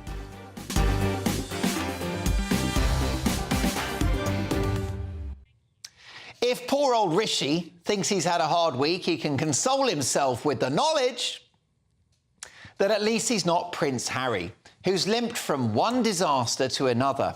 His needless and spiteful legal action against the Mail on Sunday newspaper has suffered a major setback, with judges throwing out his latest legal challenge. The paper accused the Sussexes of indulging in misleading spin about their battle with the Home Office to get official royal security. Harry and Meghan, misleading spin? Perish the thought. For what it's worth, I think that Harry should get full royal protection because he always has been and always will be King Charles's son. But it's unheard of for a member of the royal family to sue a newspaper, and it heaps further embarrassment on Charles. But Prince Harry, the world's least happy millionaire, stopped caring about that long ago, given the scorn that he and his wife have poured on the family. This legal action is an attack on the free press, whose job it is to hold rich and powerful people like him to account. But of course, this couple don't like anyone that punctures the fairy tale narrative about their life. And speaking of fairy tales, their favourite journalist, Omid Scobie, the man behind this latest poisonous tell-all royal book, Endgame, has seen him branded as a liar and blasted for peddling, and I quote, bullshit excuses about how the names of King Charles and Kate Middleton were included in the Dutch version of the book, alleging them as the royal racists. Scobie insisted that they were never named in the book, but the publishers shot back, calling Scobie factually incorrect, adding, we do not recognise ourselves in his representation of events. Ouch. To paraphrase the late, great Queen Elizabeth, recollections may vary. They always do with Team Sussex. So, King Charles has this week let it be known that he will no longer be emotionally blackmailed by his own son. Praise the Lord. How can Harry sleep at night knowing that the awful accusation of racism hangs over his own father, the king of this country, and his lovely and rather humble sister-in-law, Catherine, who, if we're honest, wouldn't say boo to a goose? Here is the Wales' Christmas card. Isn't it lovely? Isn't it graceful? Now, here's the thing. If a member of your family was accused of a crime that they didn't commit in a book, would you speak out? Of course you would. But instead, deafening silence from Harry and Meghan, a couple not known for keeping their opinions to themselves. Now, I respect the fact that King Charles has kept his counsel and not lowered himself to respond to these horrific accusations. But I'm reminded of the great Elton John when pursuing legal action against the Sun newspaper in the 1980s. Elton said, you can call me fat, you can call me gay, you can call me a rubbish singer, but don't lie about me. And if you do, I'll come down on you like a ton of bricks. Well, the Rocket Man won his case. And that's what we need from Charles now, a robust defence of his reputation and character. But sadly, he can only do that with the help of the Sussexes. If the couple don't end the royal race row, then I think Charles should sever all ties. I really do. Yes, blood is thicker than water, but I doubt it's thicker than Prince Harry. Charles, it's decision time. You've got to decide which way to go with your wayward son, the prodigal prince. Back, sack or crack? The decision is yours.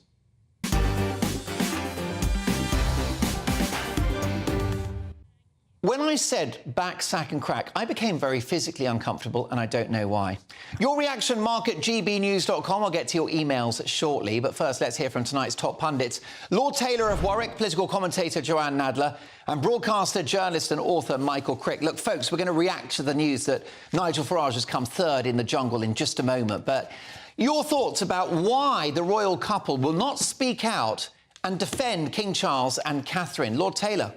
Well, my advice to Prince Harry is that he needs to get better, not bitter.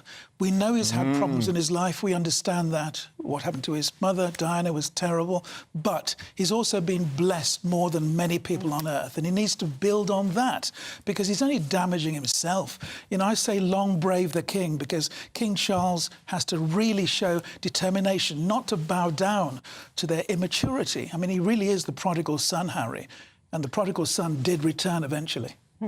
Joanne Nadler, we know that Harry and Meghan face a lot of negative press. They are human beings. They've got a couple of kids. They're trying to make their way with a new life in America, and I wish them good luck. I think sometimes the press is very harsh on them, but this is a crisis of their own making. I agree with all of that, Mark. I mean, I think the name of Omid Scobie's book, Endgame, does seem to suggest that there's some deliberation on their part to do something pretty fundamental to the royal family. And on that basis, I agree with you. I think Prince Charles has to be firm with Harry, but I would disagree with you that he has to sack Harry. How do you go about sacking him? I think he needs to continue in the same vein as the late Queen and issue dignified but cutting comments where necessary. And I totally agree with the comments that Lord Taylor made, that Harry needs to build on his very good fortune and his success. And I think only by doing that will he win his way back into the hearts of the British people. Michael, how do you solve a problem like Prince Harry? I have no idea. I mean, you know, in a way, it's a larger-than-life version of problems that many families have. I don't think Charles can cut Harry off completely because, you know, what would then stop Harry flying over to London, tipping the media off that he was around and going and knocking on the doors of Buckingham Palace or Windsor Castle and trying to walk in and see Charles. He could, you know, make things a lot worse. And somebody has to act as a but presumably there are go-betweens, but this really does have to be resolved. I don't believe in a million years that Charles is a racist. I think Charles is a very liberal man, actually, compared with some of the other members of the royal family that we've known in the past. And so I just think this story is absurd. I think it, you know, any family would speculate, I think, about, you know, in a mixed marriage like that, what's the baby going to look like? I don't think it's racist to do so, and we don't even know whether it's true anyway. And so I just wish this story would go away. It's just soap opera, and I find it very, very boring, but I recognise that large numbers of people don't. Well, I'm bored of it too. I'm tired of this soap opera. I couldn't agree more, Michael, but it can be ended very quickly, and that's for Prince Harry to say, my father is no racist. Listen, what we're going to do is an unusual format tonight. Nigel Farage has come third in the jungle, so at 10:30 we're doing an I'm a Celebrity special with full post-match reaction. We're going to hang on to Michael, because Michael is, of course, Nigel Farage's unofficial, independent biography. You wrote a brilliant book about Nigel, so you're going to stick around. And Joanne and Lord Taylor, apologies, we're going to say au revoir at this point, because you'll be making way for several big stars of the jungle, including Stanley Johnson, Mike Reid and David Van Day. But whilst I've got both of you, Joanne Nadler, your reaction to Nigel coming third? Oh, very disappointing. I'd love to have seen him win. I think it would have been great television, but more importantly, it might have launched him into a very important moment, which I dare say he's going to grab anyway politically here. So I think he's probably going to be seen as being the winner in most people's minds. Lord Taylor, looking back on it, Nigel goes into the jungle, no great dramas, he doesn't offend anyone, he's charming, he's authentic, he's sincere, he's the Nigel that we know and love. Do you think it was a good move for him to go into the jungle? I think it was, because more people know about Nigel, especially the younger generation. I think he did well to come third. We know that ITV probably didn't want him to win, so he had to battle against that. But no, let's welcome him back, and I think he'll be returning to politics at some stage. Depends which party, but I think he will be back in politics. Joanne and John, we will have you back for the full 2 hours next time. An absolute delight to have you with us tonight. But listen, folks, Michael's going to stick around for the full post-I'm a Celebrity analysis. Also coming up, as their support doubles in a year, is Richard Tice's Reform UK party, the final nail in the Tory coffin. Plus, let me ask you this, would a Donald Trump White House be good for Britain? Because the polls say that's what's going to happen. We'll get reaction from Anne Widdecombe. Who's next?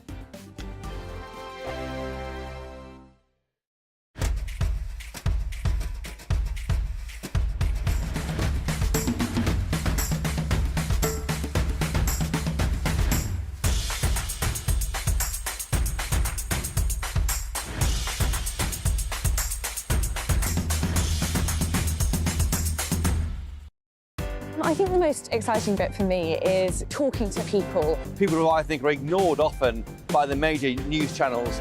We're going to give news they want to hear. There's a voice there that needs to be heard. I think there's a chance here for a diversity of opinion to be expressed, which you don't find elsewhere. It's really exciting. We don't hold back. We're free to say how decisions that are taken here affect us all around the country.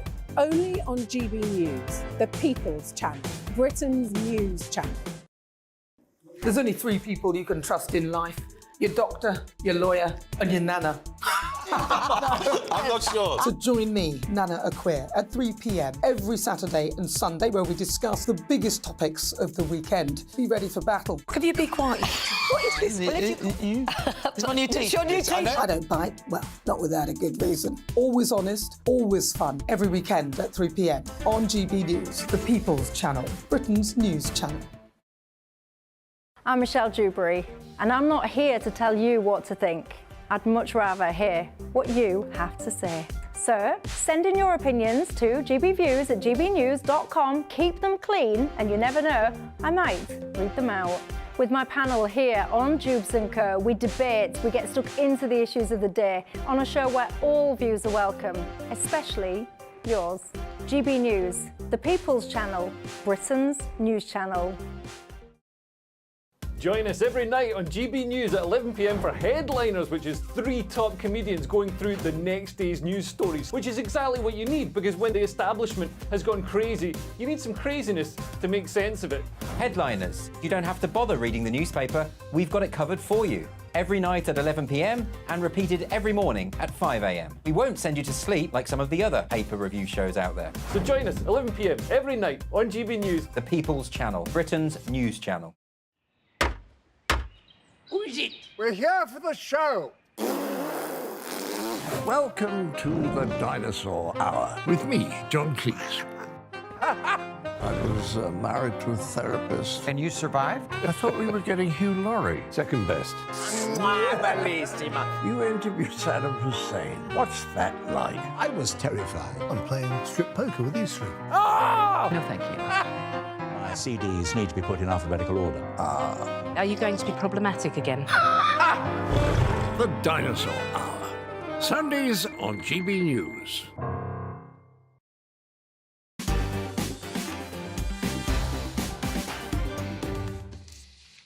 It's time now for The Newsmaker, and in just a moment, as polling suggests Donald Trump will beat Joe Biden in 2024, would a Trump White House be good for Britain?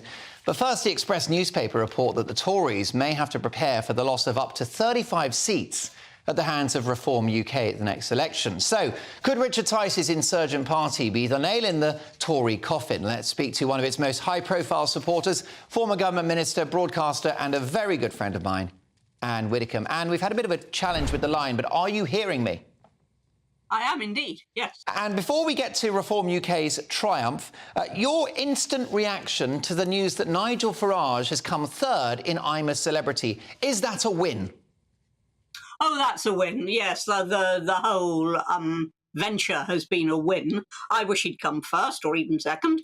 But third is not only respectable, I mean, he got through to the final and he got there because of the way he conducted himself in the jungle. So, yes, and he's introduced himself to a whole lot of people who've never really taken much interest in him before, who's now seen what he's really like. I think, it's a win.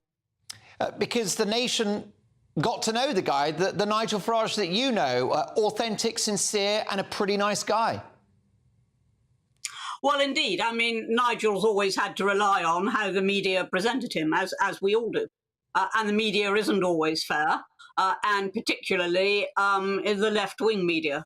But I think, he's come through all of that, and people have seen a completely different side to him, which we know has always been there. And what is his potential politically going forward? I know he's not going to be Prime Minister next week, but does this help him in any future ambitions? Well, I think we shall see him playing an enormous part in the reform campaign in the coming year and in the general election. And then I think it's a question of where he wants to go from there. And I don't see him rejoining the Conservatives, as everybody says. I don't see that. I think that's just speculation. But I do see him playing a major part in affairs of state, yes. Richard Tice is a formidable leader and a great broadcaster here at GB News. But do you think he would step aside for Nigel if he chose to take the helm of the party? Well, I don't think it's necessary for him to step aside because they play completely different roles. And Nigel's is very largely a personality and campaigning role. Richard Tice is running the party, developing policy, getting us ready to fight a campaign, getting us into a position where we might be able to win seats. And the success of that is clearly demonstrated in the polls. Richard has got success that he can actually demonstrate.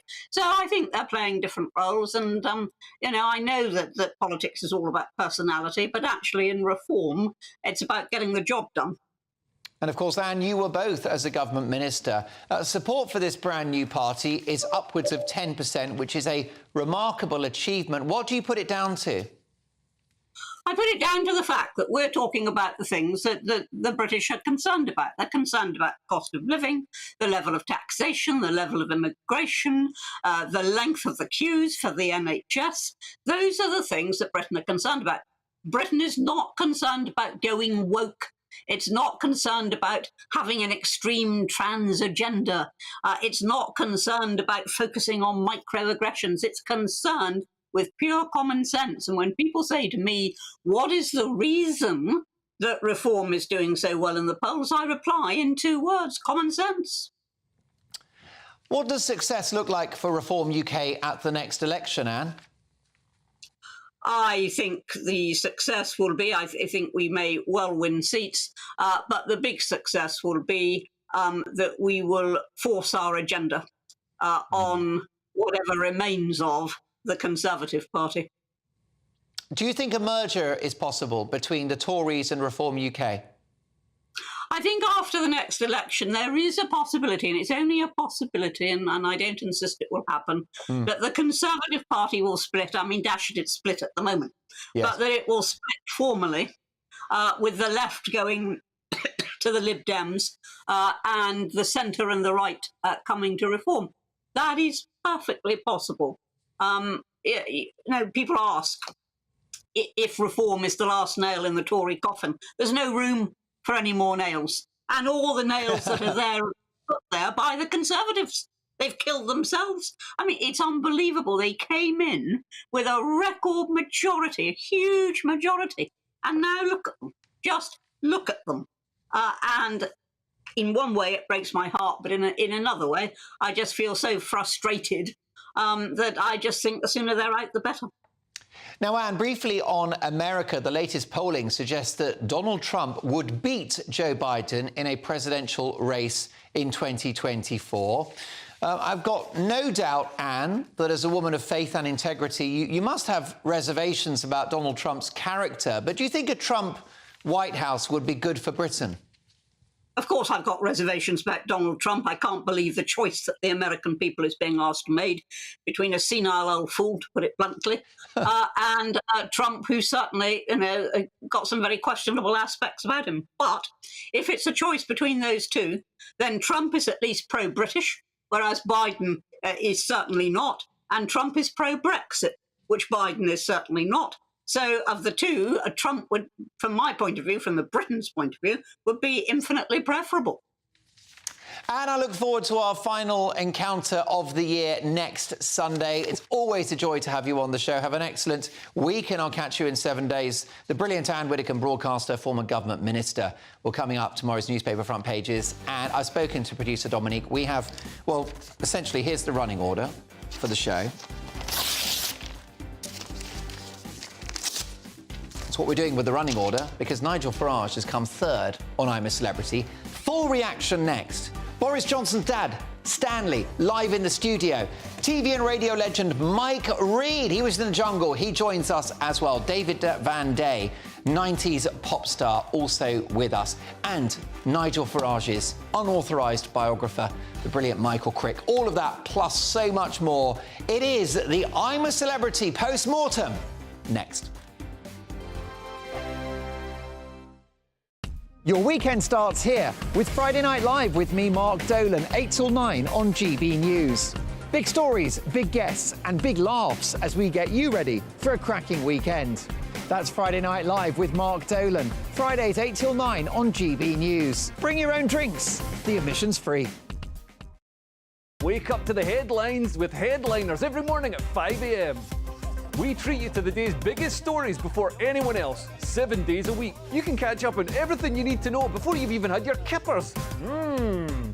Headliners every morning at 5 a.m, only on GB News, the People's Channel, Britain's news channel. In the GB Newsroom, we bring you the news as it happens. With our team of dedicated journalists across the UK, we're ready to give you accurate reporting every day. When the news breaks, we'll be there with bulletins on GB News, the People's Channel, Britain's news channel.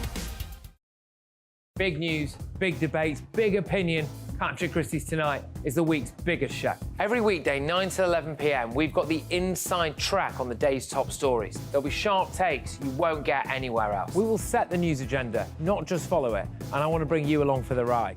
Whatever it is, we'll have our finger on the pulse. It's news, but it's this close to entertainment. Patrick Christys Tonight, 9 till 11 p.m, only on GB News, the People's Channel, Britain's news channel. Good afternoon, Britain. Good afternoon, Britain. Join us, Tom and Emily, To find out what's happening in the heart of Westminster. and why it matters to you. Weekdays from midday, we bring you the most compelling stories from across the United Kingdom. And from your doorstep to our inbox. That's right, we want to hear from you. GB News, Britain's news channel. GB News, unlike other broadcasters, isn't obsessed with the London-Westminster bubble. We think there's a nation beyond the M25, and that's why we talk about the issues that matter across the land. Join me on State of the Nation, 8 to 9 o'clock, Monday to Thursday, on GB News. Daisy's listening, and you should too. I'm Andrew Doyle. Join me at 7 o'clock every Sunday night for Free Speech Nation, the show where I tackle the week's biggest stories in politics and current affairs with the help of my two comedian panellists and a variety of special guests. Free Speech Nation, Sunday nights from 7 on GB News, the People's Channel, Britain's news channel. Tired of the usual focus-tested, pre-prepared Westminster runaround? Well, so am I. So you want higher taxes? Is your department to blame for this? Are you rethinking this policy? Every Sunday at 9:30, I'll be sitting down with those in power to get the truth about the issues affecting you. Let's be honest, we've known about the cost pressures of this project for years, not months. That's the Camilla Tominey Show, a politics show with personality. On GB News, the People's Channel, Britain's news channel.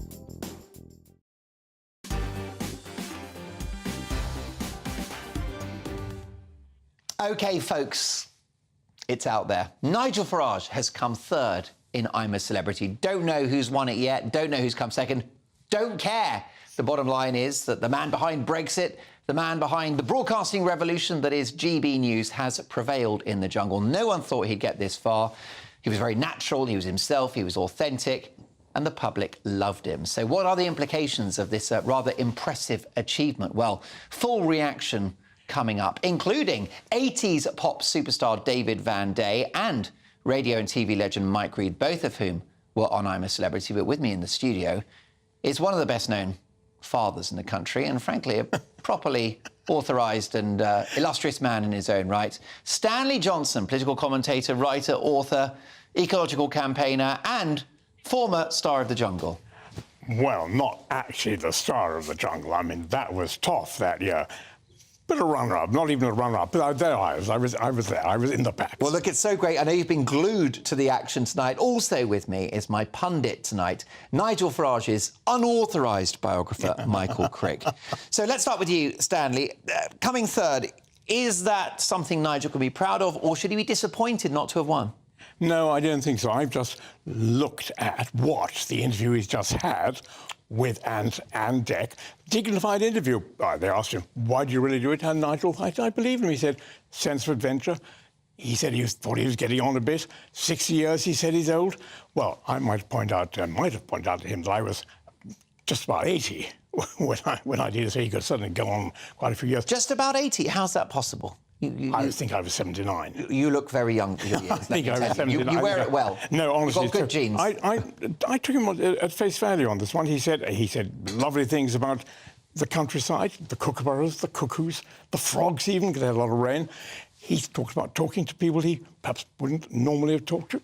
Well, it was all good. No, he came across, from my point of view, very normal and natural in that final interview. And I'd say, on the whole, and he made one very good point. He said he never raised political subjects. He responded if someone raised them, but he never raised them himself. Were there any problematic moments from Nigel, do you think, that you noticed? Well, I think there was a problematic moment. He had a bit of an argument, I think, possibly with Mrs. Syria. I can't remember what it was about, but on the whole, I think Brexit might have come up. It could have been good. You can't be Syria. Exactly. As John and he had a ding-dong with Nella Rose, the YouTube influencer, about immigration as well. But I wonder what was great about his contribution to the show is not just that he came across well, he was himself, but he sparked a national conversation about some important issues. Well, he certainly did. Of course, he wouldn't have participated in that conversation because it's all been going on while he's been away, unless he's had some secret sources of information. Apparently, he had some secret cigarettes, so maybe the cigarettes have contained secret messages. Who knows about the immigration debate going on? Well, when he comes back, he is going to be in the thick of that debate, and he's going to... Whether he's time to be for the Tuesday vote or not, I don't know. I should think so. I should think he's probably recovering, but he may have a useful comment to make. Michael, you wrote a very compelling book about Nigel Farage. What you've seen in the jungle, does this fit with the narrative established in your book about an ambitious and clever man? Well, he's certainly an ambitious and clever man. I think what Farage has been very successful in this venture. I mean, I think he would, if you told him at the start he would come third, I think he would have been delighted. I think actually probably he's slightly disappointed now, you know, because things have been going well. He's probably slightly disappointed he didn't come first or second. I mean, the purpose of it was to show a different side of Farage, and there is a different side. He does have a certain charm and charisma. And he was very, very clever in playing, you know, not raising political stuff and just responding when people said.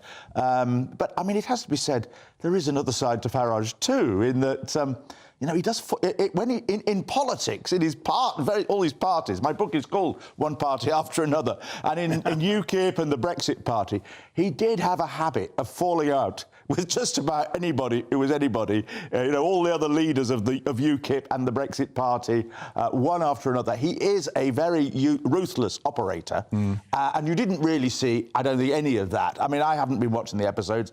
I just haven't had time, and I keep saying I must catch up with them, but I've been hearing about them. And do you think, so there are lots of sides to it. Has he been putting on a performance, do you think? Has he been faking it for 3 weeks? Well, I think he's been showing, you know, the nicer side of it. Can you fake it for 3 weeks, Stanley? I didn't. I don't think so. I just went on being pretty much as I thought I would normally... Stanley is Stanley, we know that. No, I sat on this I was going to say platform. It's not a platform, but, you know, sofa. It's what it is a very cheap sofa that's seen better days. Not so long ago, I think you were in the chair, as it were, and said that I thought that the Tory party would do well, you know, to contemplate offering a... And I think the Prime Minister said on some plane going somewhere the other day, Stanley has said, and he said, well, actually, we're a broad church. Yes. Or whatever. Now, I think that it would be good at this moment for the Tory party to open its arms. Yes. Her arms, their arms. I want to get the pronoun right here. Correct. Don't want to get cancelled, Stanley. No, to Mr. Farage, partly because think of the total chaos it would be for the Tory party if he really came in now in a big way for reform and help reform. Remember what happened in 2019? He actually didn't fight quite a few seats he might have fought. Am I not right about that? Well, about half of them they agreed not to fight in the end. Yeah. And there was a deal, very last-minute deal, whereby they agreed to stand down in those seats that were the threat was to the Conservatives, and that probably meant that your son Boris got another 15, 20 seats. Than he would have got. Now, if they hadn't stood at all, he would have had a majority of about 100. OK, so can we afford not to invite? Well, I think from the point of view of Conservatives, I think it's a different situation now, because after all, remember, in 2019, in the summer, the Brexit Party were ahead in the polls around about June, just after the European elections, and Theresa May was in deep trouble and stood down. There was a period of about a month when they came top in 6 different opinion polls. Things aren't like that now, and I think all this stuff in the Daily Express the Sunday Express that Mark was talking about, that they could cost the Conservatives 35 seats. I think that's grossly exaggerated. In the local elections this year, the Reform Party did really, really badly, and we often hear this story about, will UKIP, will the Referendum Party, remember them back in 1997? Stanley certainly will, under Jimmy Goldsmith. And in the end, they probably cost John Major 2 or 3 seats. They cost David Miller his seat. Yeah, well, yes, that's probably the one of them. And Goldsmith spent £32 million on that campaign. My thought so is a lot of this is exaggerated, I've got a thought here. Yes. I think this evening's vote is actually quite significant. Had Nigel Farage come out top tonight, I think there might have been a sense that if he rejoins reform or joins reform in a substantive way, this could really have energised reform. Now I think there must be probably a slight sigh of relief that he wasn't top. In Downing Street, perhaps, yes. I mean, he's president. The situation is he's president of reform, so he's a sort of honorary post. And it's Tice who's the official leader. And of course, this is. I mean, Farage is more. He keeps retiring and then coming back. He's like Frank Sinatra, but. I think what will happen is that he will play a substantial role in the reform campaign up to the election, and I think he will join the Conservative Party afterwards. After they're eviscerated. And as the saviour? That's what he will present himself as. I mean, Rishi Sunak has said he would be welcome. Even Tom Tugendhat on the left, a One Nation Conservative. I asked him a question at a fringe meeting at the Conservative conference. Would you welcome Farage into your party, or back into your party, because he was a member when he was a young man? And Tom Tugendhat, maybe in a moment of panic, said yes. So I think... I'm going to celebrate... And then I think he will become an MP. I'm going to celebrate third position for Nigel with the bottle of bubbly. Do you want the pink or do you want the white? I'll go for the pink. I think so. It's the first time you've ever been a pinker. But anyway, carry on with your point whilst I prepare to get both of you trolleyed. Well, I think he will. I think that he'll become a Conservative. In fact, he tried, believe it, back in 2004, Farage tried to join the Conservative Party then, and at that stage he was leader of the UKIP group in the European Parliament. He had a secret meeting with an MP called Paul Beresford, and Beresford would have nothing to do with this. He wanted to be the candidate, I think, for Tunbridge Wells. He was, of course, a member up until Maastricht, wasn't he? He was a member of the Tory Party up until, was it 1992? Although he actually voted Green on one occasion, though, Farage. In the 89 election, he voted Green, because the Greens were Eurosceptic in those days. Do you know, my thought is this, that the Conservative Party in 2019 did actually owe Farage a significant debt. You say we would have won even without Farage. Nonetheless, you say those 30 seats did contribute to... And I have a feeling just that we didn't actually kind of given the time of day after that. Do you see? I mean, you would have thought that we owed him something. When I say we, 'cause I'm still counting myself as a Conservative here. We owed him something, and we didn't show up. Well, I think there were huge tensions, and you know, it was a strange thing because there was a sort of a bit of a rivalry between Nigel Farage and Boris Johnson, and they're similar people in many ways. Hairstyles different. Their hairstyles are very different, and some of their politics is the same. Some of it's very different. I mean, you know, Boris Johnson is very keen on net zero. Nigel Farage isn't. More socially liberal, perhaps. Yeah, and and now there's talk, you know, of a new alliance. Boris Johnson coming back as an MP. It seems to be. I want to go to Australia in just a second. We've also got Mike Reid and David Van Day waiting in the wings. But just very briefly, do you think that Boris could form some kind of alliance with Nigel Farage? Is there enough space in one room for those two men? No, I think that's too far-fetched. What do you think? I mean, you know Boris quite well, don't you, Stanley? Do you think would he go into some kind of political partnership, a dream ticket with Nigel? That's actually been speculated in the Mail on Sunday today. Did you say a green ticket? Well, no. Well, you'd love that. A dream ticket. Yeah. Would you think Boris would do business with Nigel? I couldn't imagine any scenario which didn't involve Boris as, you know, top of the pecking order, right, and Farage in the same party. That party being the Conservative Party. All right. Do you see what I mean? Well, look, we're going to come back to this. Very interesting comments from Stanley Johnson, who knows the Conservative Party very well. He thinks that Nigel could join the fold, become a Conservative and perhaps transform their fortunes. Michael thinks possibly, but not until the next election. I'll get more analysis on that shortly. But let's now go straight to Australia and our brilliant I'm a Celebrity reporter, Adam Cherry, with the toughest gig in TV. Look at that. You've topped up the tan. That Cherry has got browner by the day. And Adam, what a result. He came third. The boy done good. That's right, Mark. He did come third, and in the last few minutes, we've learned that Sam Thompson has been crowned the King of the Jungle. So, well done, Sam. A valiant effort from Nigel and our Vote Remain campaign.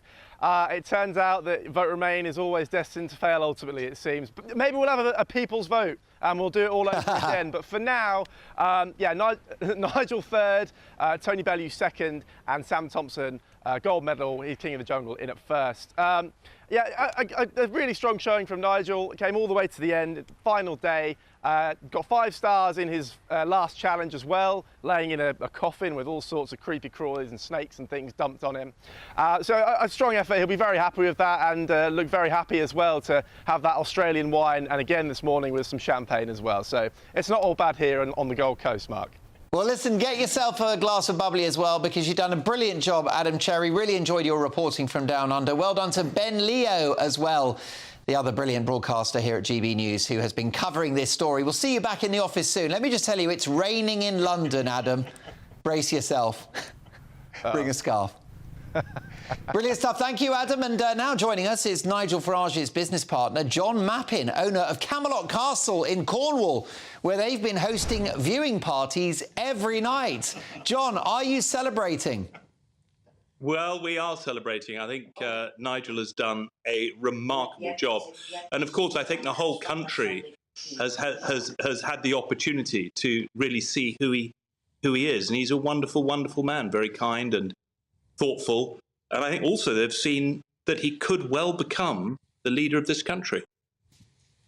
Well, most definitely. It's clearly going to help any political ambitions that he may have. You know Nigel well. What might be the circumstances that would take Nigel to number 10? Would he do it within the Conservative Party, as Stanley Johnson speculates? Well, I didn't go as far. He doesn't want him in number 10. He wants Boris back in number 10, but he thinks he would rejoin the Tories. What do you think Nigel's going to do? Do you think he could could he join the Tories? He's always said to me that if the situation in the country got so bad that his leadership was something that was needed, then he would consider it. I think it's up to the people of this country to decide whether or not the situation is dire. A number of people I've been talking to over the last week have certainly changed their minds in relation to Nigel, and I think he's now appealing to a much, much broader audience and has found a whole new audience through this TV show. So let's see what happens. John, brilliant to chat and enjoy the rest of tonight's party. John Mappin there, owner of the gorgeous Camelot Castle in Cornwall, Nigel Farage's business manager. So listen, folks, lots more to come. Stanley Johnson and Nigel's unofficial biographer, Michael Crick, are staying with us on the sofa. But next up, we'll also be joined by 80s pop sensation and former I'm a Celebrity star David Van Day, plus radio and TV legend Mike Reid, who was also in The Jungle. All of that is next.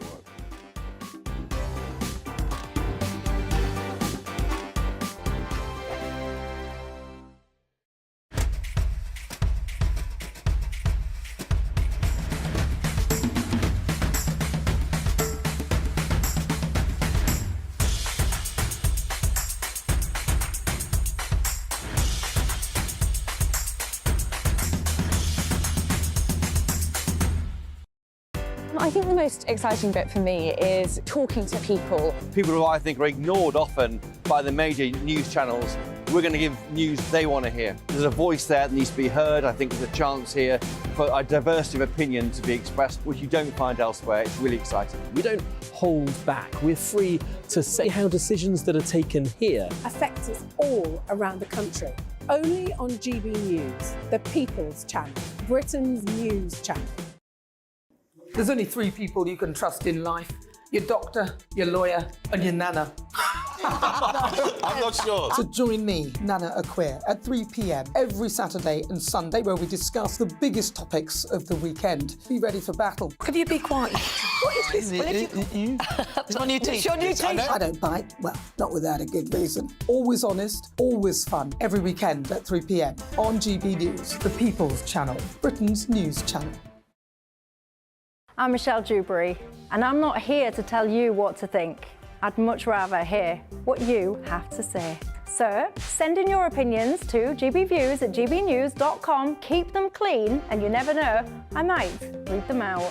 With my panel here on Jubes & Co, we debate, we get stuck into the issues of the day on a show where all views are welcome, especially yours. GB News, the People's Channel, Britain's news channel. Join us every night on GB News at 11 p.m. for Headliners, which is 3 top comedians going through the next day's news stories, which is exactly what you need, because when the establishment has gone crazy, you need some craziness to make sense of it. Headliners. You don't have to bother reading the newspaper. We've got it covered for you. Every night at 11 p.m. and repeated every morning at 5 a.m. We won't send you to sleep like some of the other paper review shows out there. So join us 11 p.m. every night on GB News, the People's Channel, Britain's news channel. Who is it? We're here for the show. Welcome to the Dinosaur Hour with me, John Cleese. I was married to a therapist. And you survived? I thought we were getting Hugh Laurie. Second best. You interviewed Saddam Hussein. What's that like? I was terrified. I'm playing strip poker with these 3. No, thank you. My CDs need to be put in alphabetical order. Are you going to be problematic again? The Dinosaur Hour. Sundays on GB News.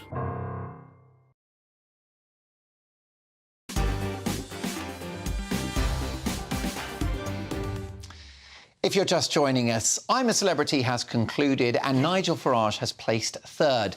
Tony Bellew, the boxer, came 2nd, and Sam...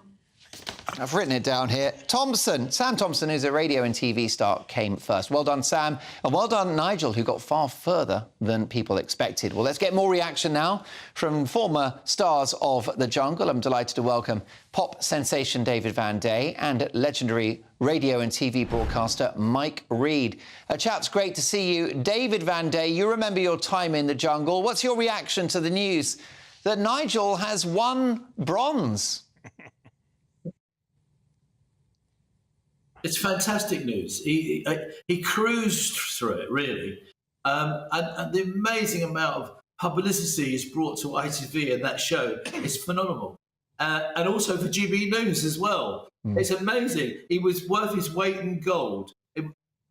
He just kept his temperament all the way through. As he said, he didn't really bring politics up. They used to bring the politics. I mean, were they all Remainers in that jungle? I mean, I there were don't see plenty anyone, of them. really. He certainly had a couple of arguments with one or two, especially the Frenchman Fred Syria. But the whole point is, David, that he sent Fred Syria packing, and Nella Rose as well. Yes. Yeah, I mean, it's a great feeling. I was a semi-finalist, so I came fourth, yeah? And my last chap was Zulu from Star Trek, who sort of just picked me to the third position. But it's a great feeling, especially when you see them go and you've had arguments with them and you think, I'm getting something right here. You know, they're going and the public are keeping me in. So it's a great feeling. He'll be delighted, I think.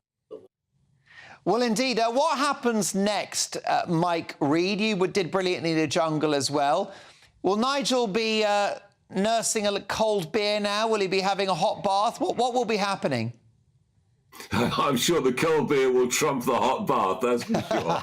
I've had several cold beers, I would imagine, a few champagnes. Yeah, when I was in Charlie Brockett was just smuggled a lot of champagne in, so we were able to have a bit of champers. No, it's interesting, you know, these days with social media, people think they know people. And then they latch onto it. It's the old monster on the hill, and the crowd swells and the burning torches, and the word goes round, the Chinese whispers, and they get there and they found that actually he's quite a reasonable bloke there.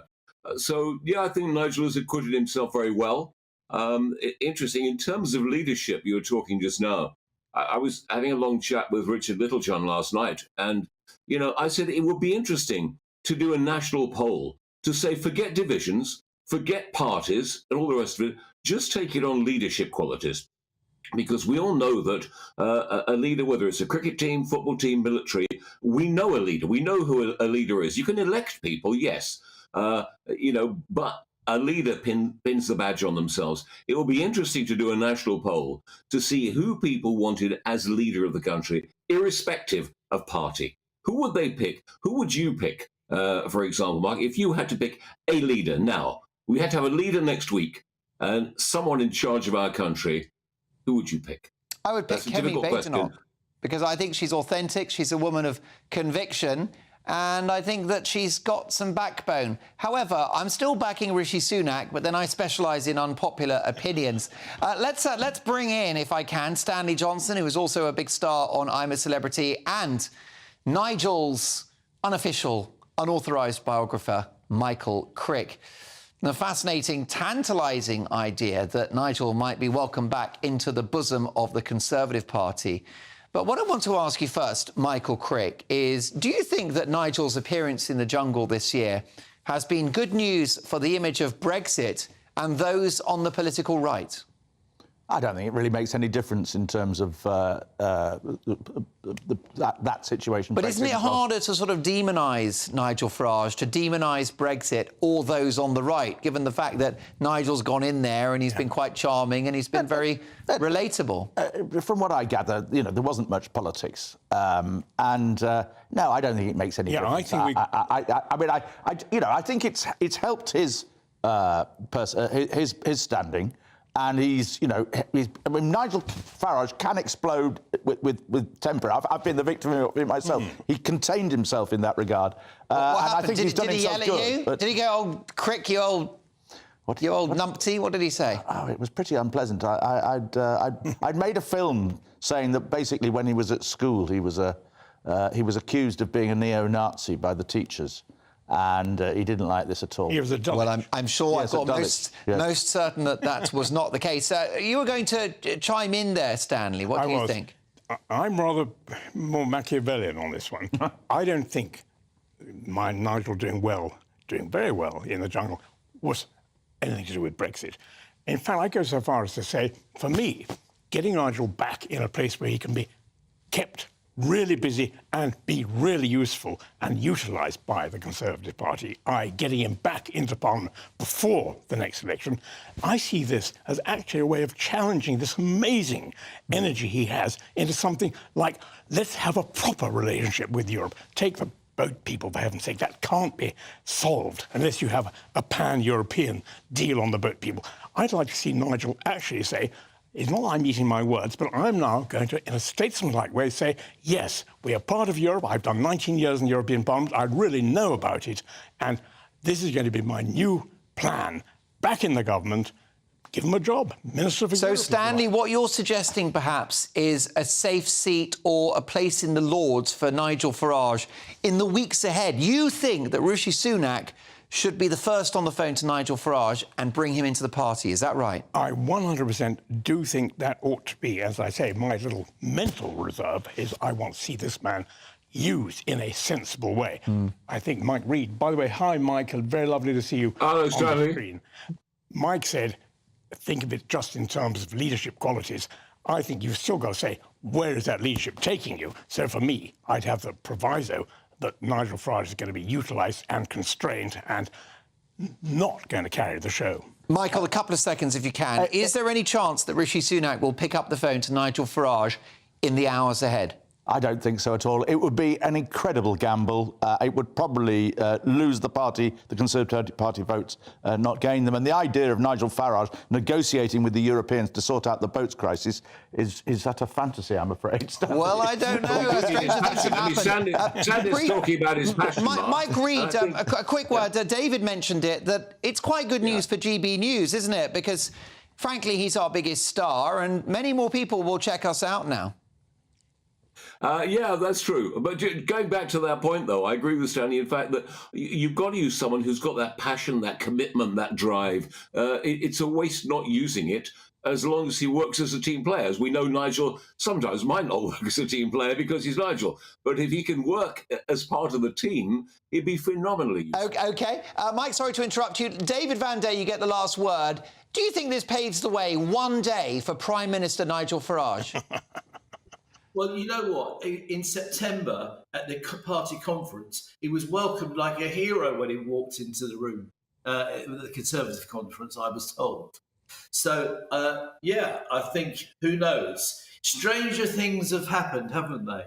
Most definitely. Well, look, can I thank you, David? Thank you, Mike. Thank you, Stanley, and thank you, Michael, as well. Loved your company. Also, special thanks to my amazing team, Dominique and the team, for working so hard, putting on a lovely spread as well. It's been a busy weekend, Greg as well, Lottie and the gang, so thank you all.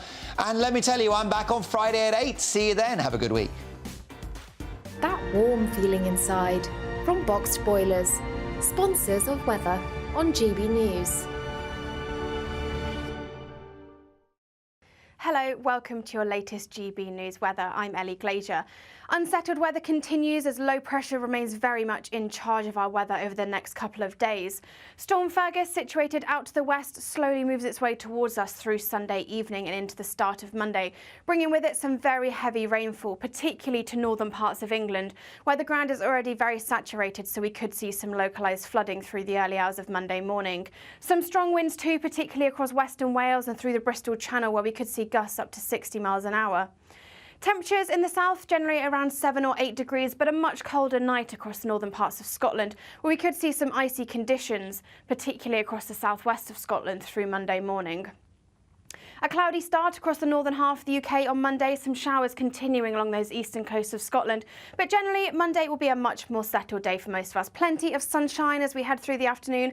And with some lighter winds, temperatures around 10 to 12 degrees across the south. It'll be feeling a little more pleasant than we've seen over recent days. Tuesday starts a much cloudier picture though. Rain continues to push its way northwards through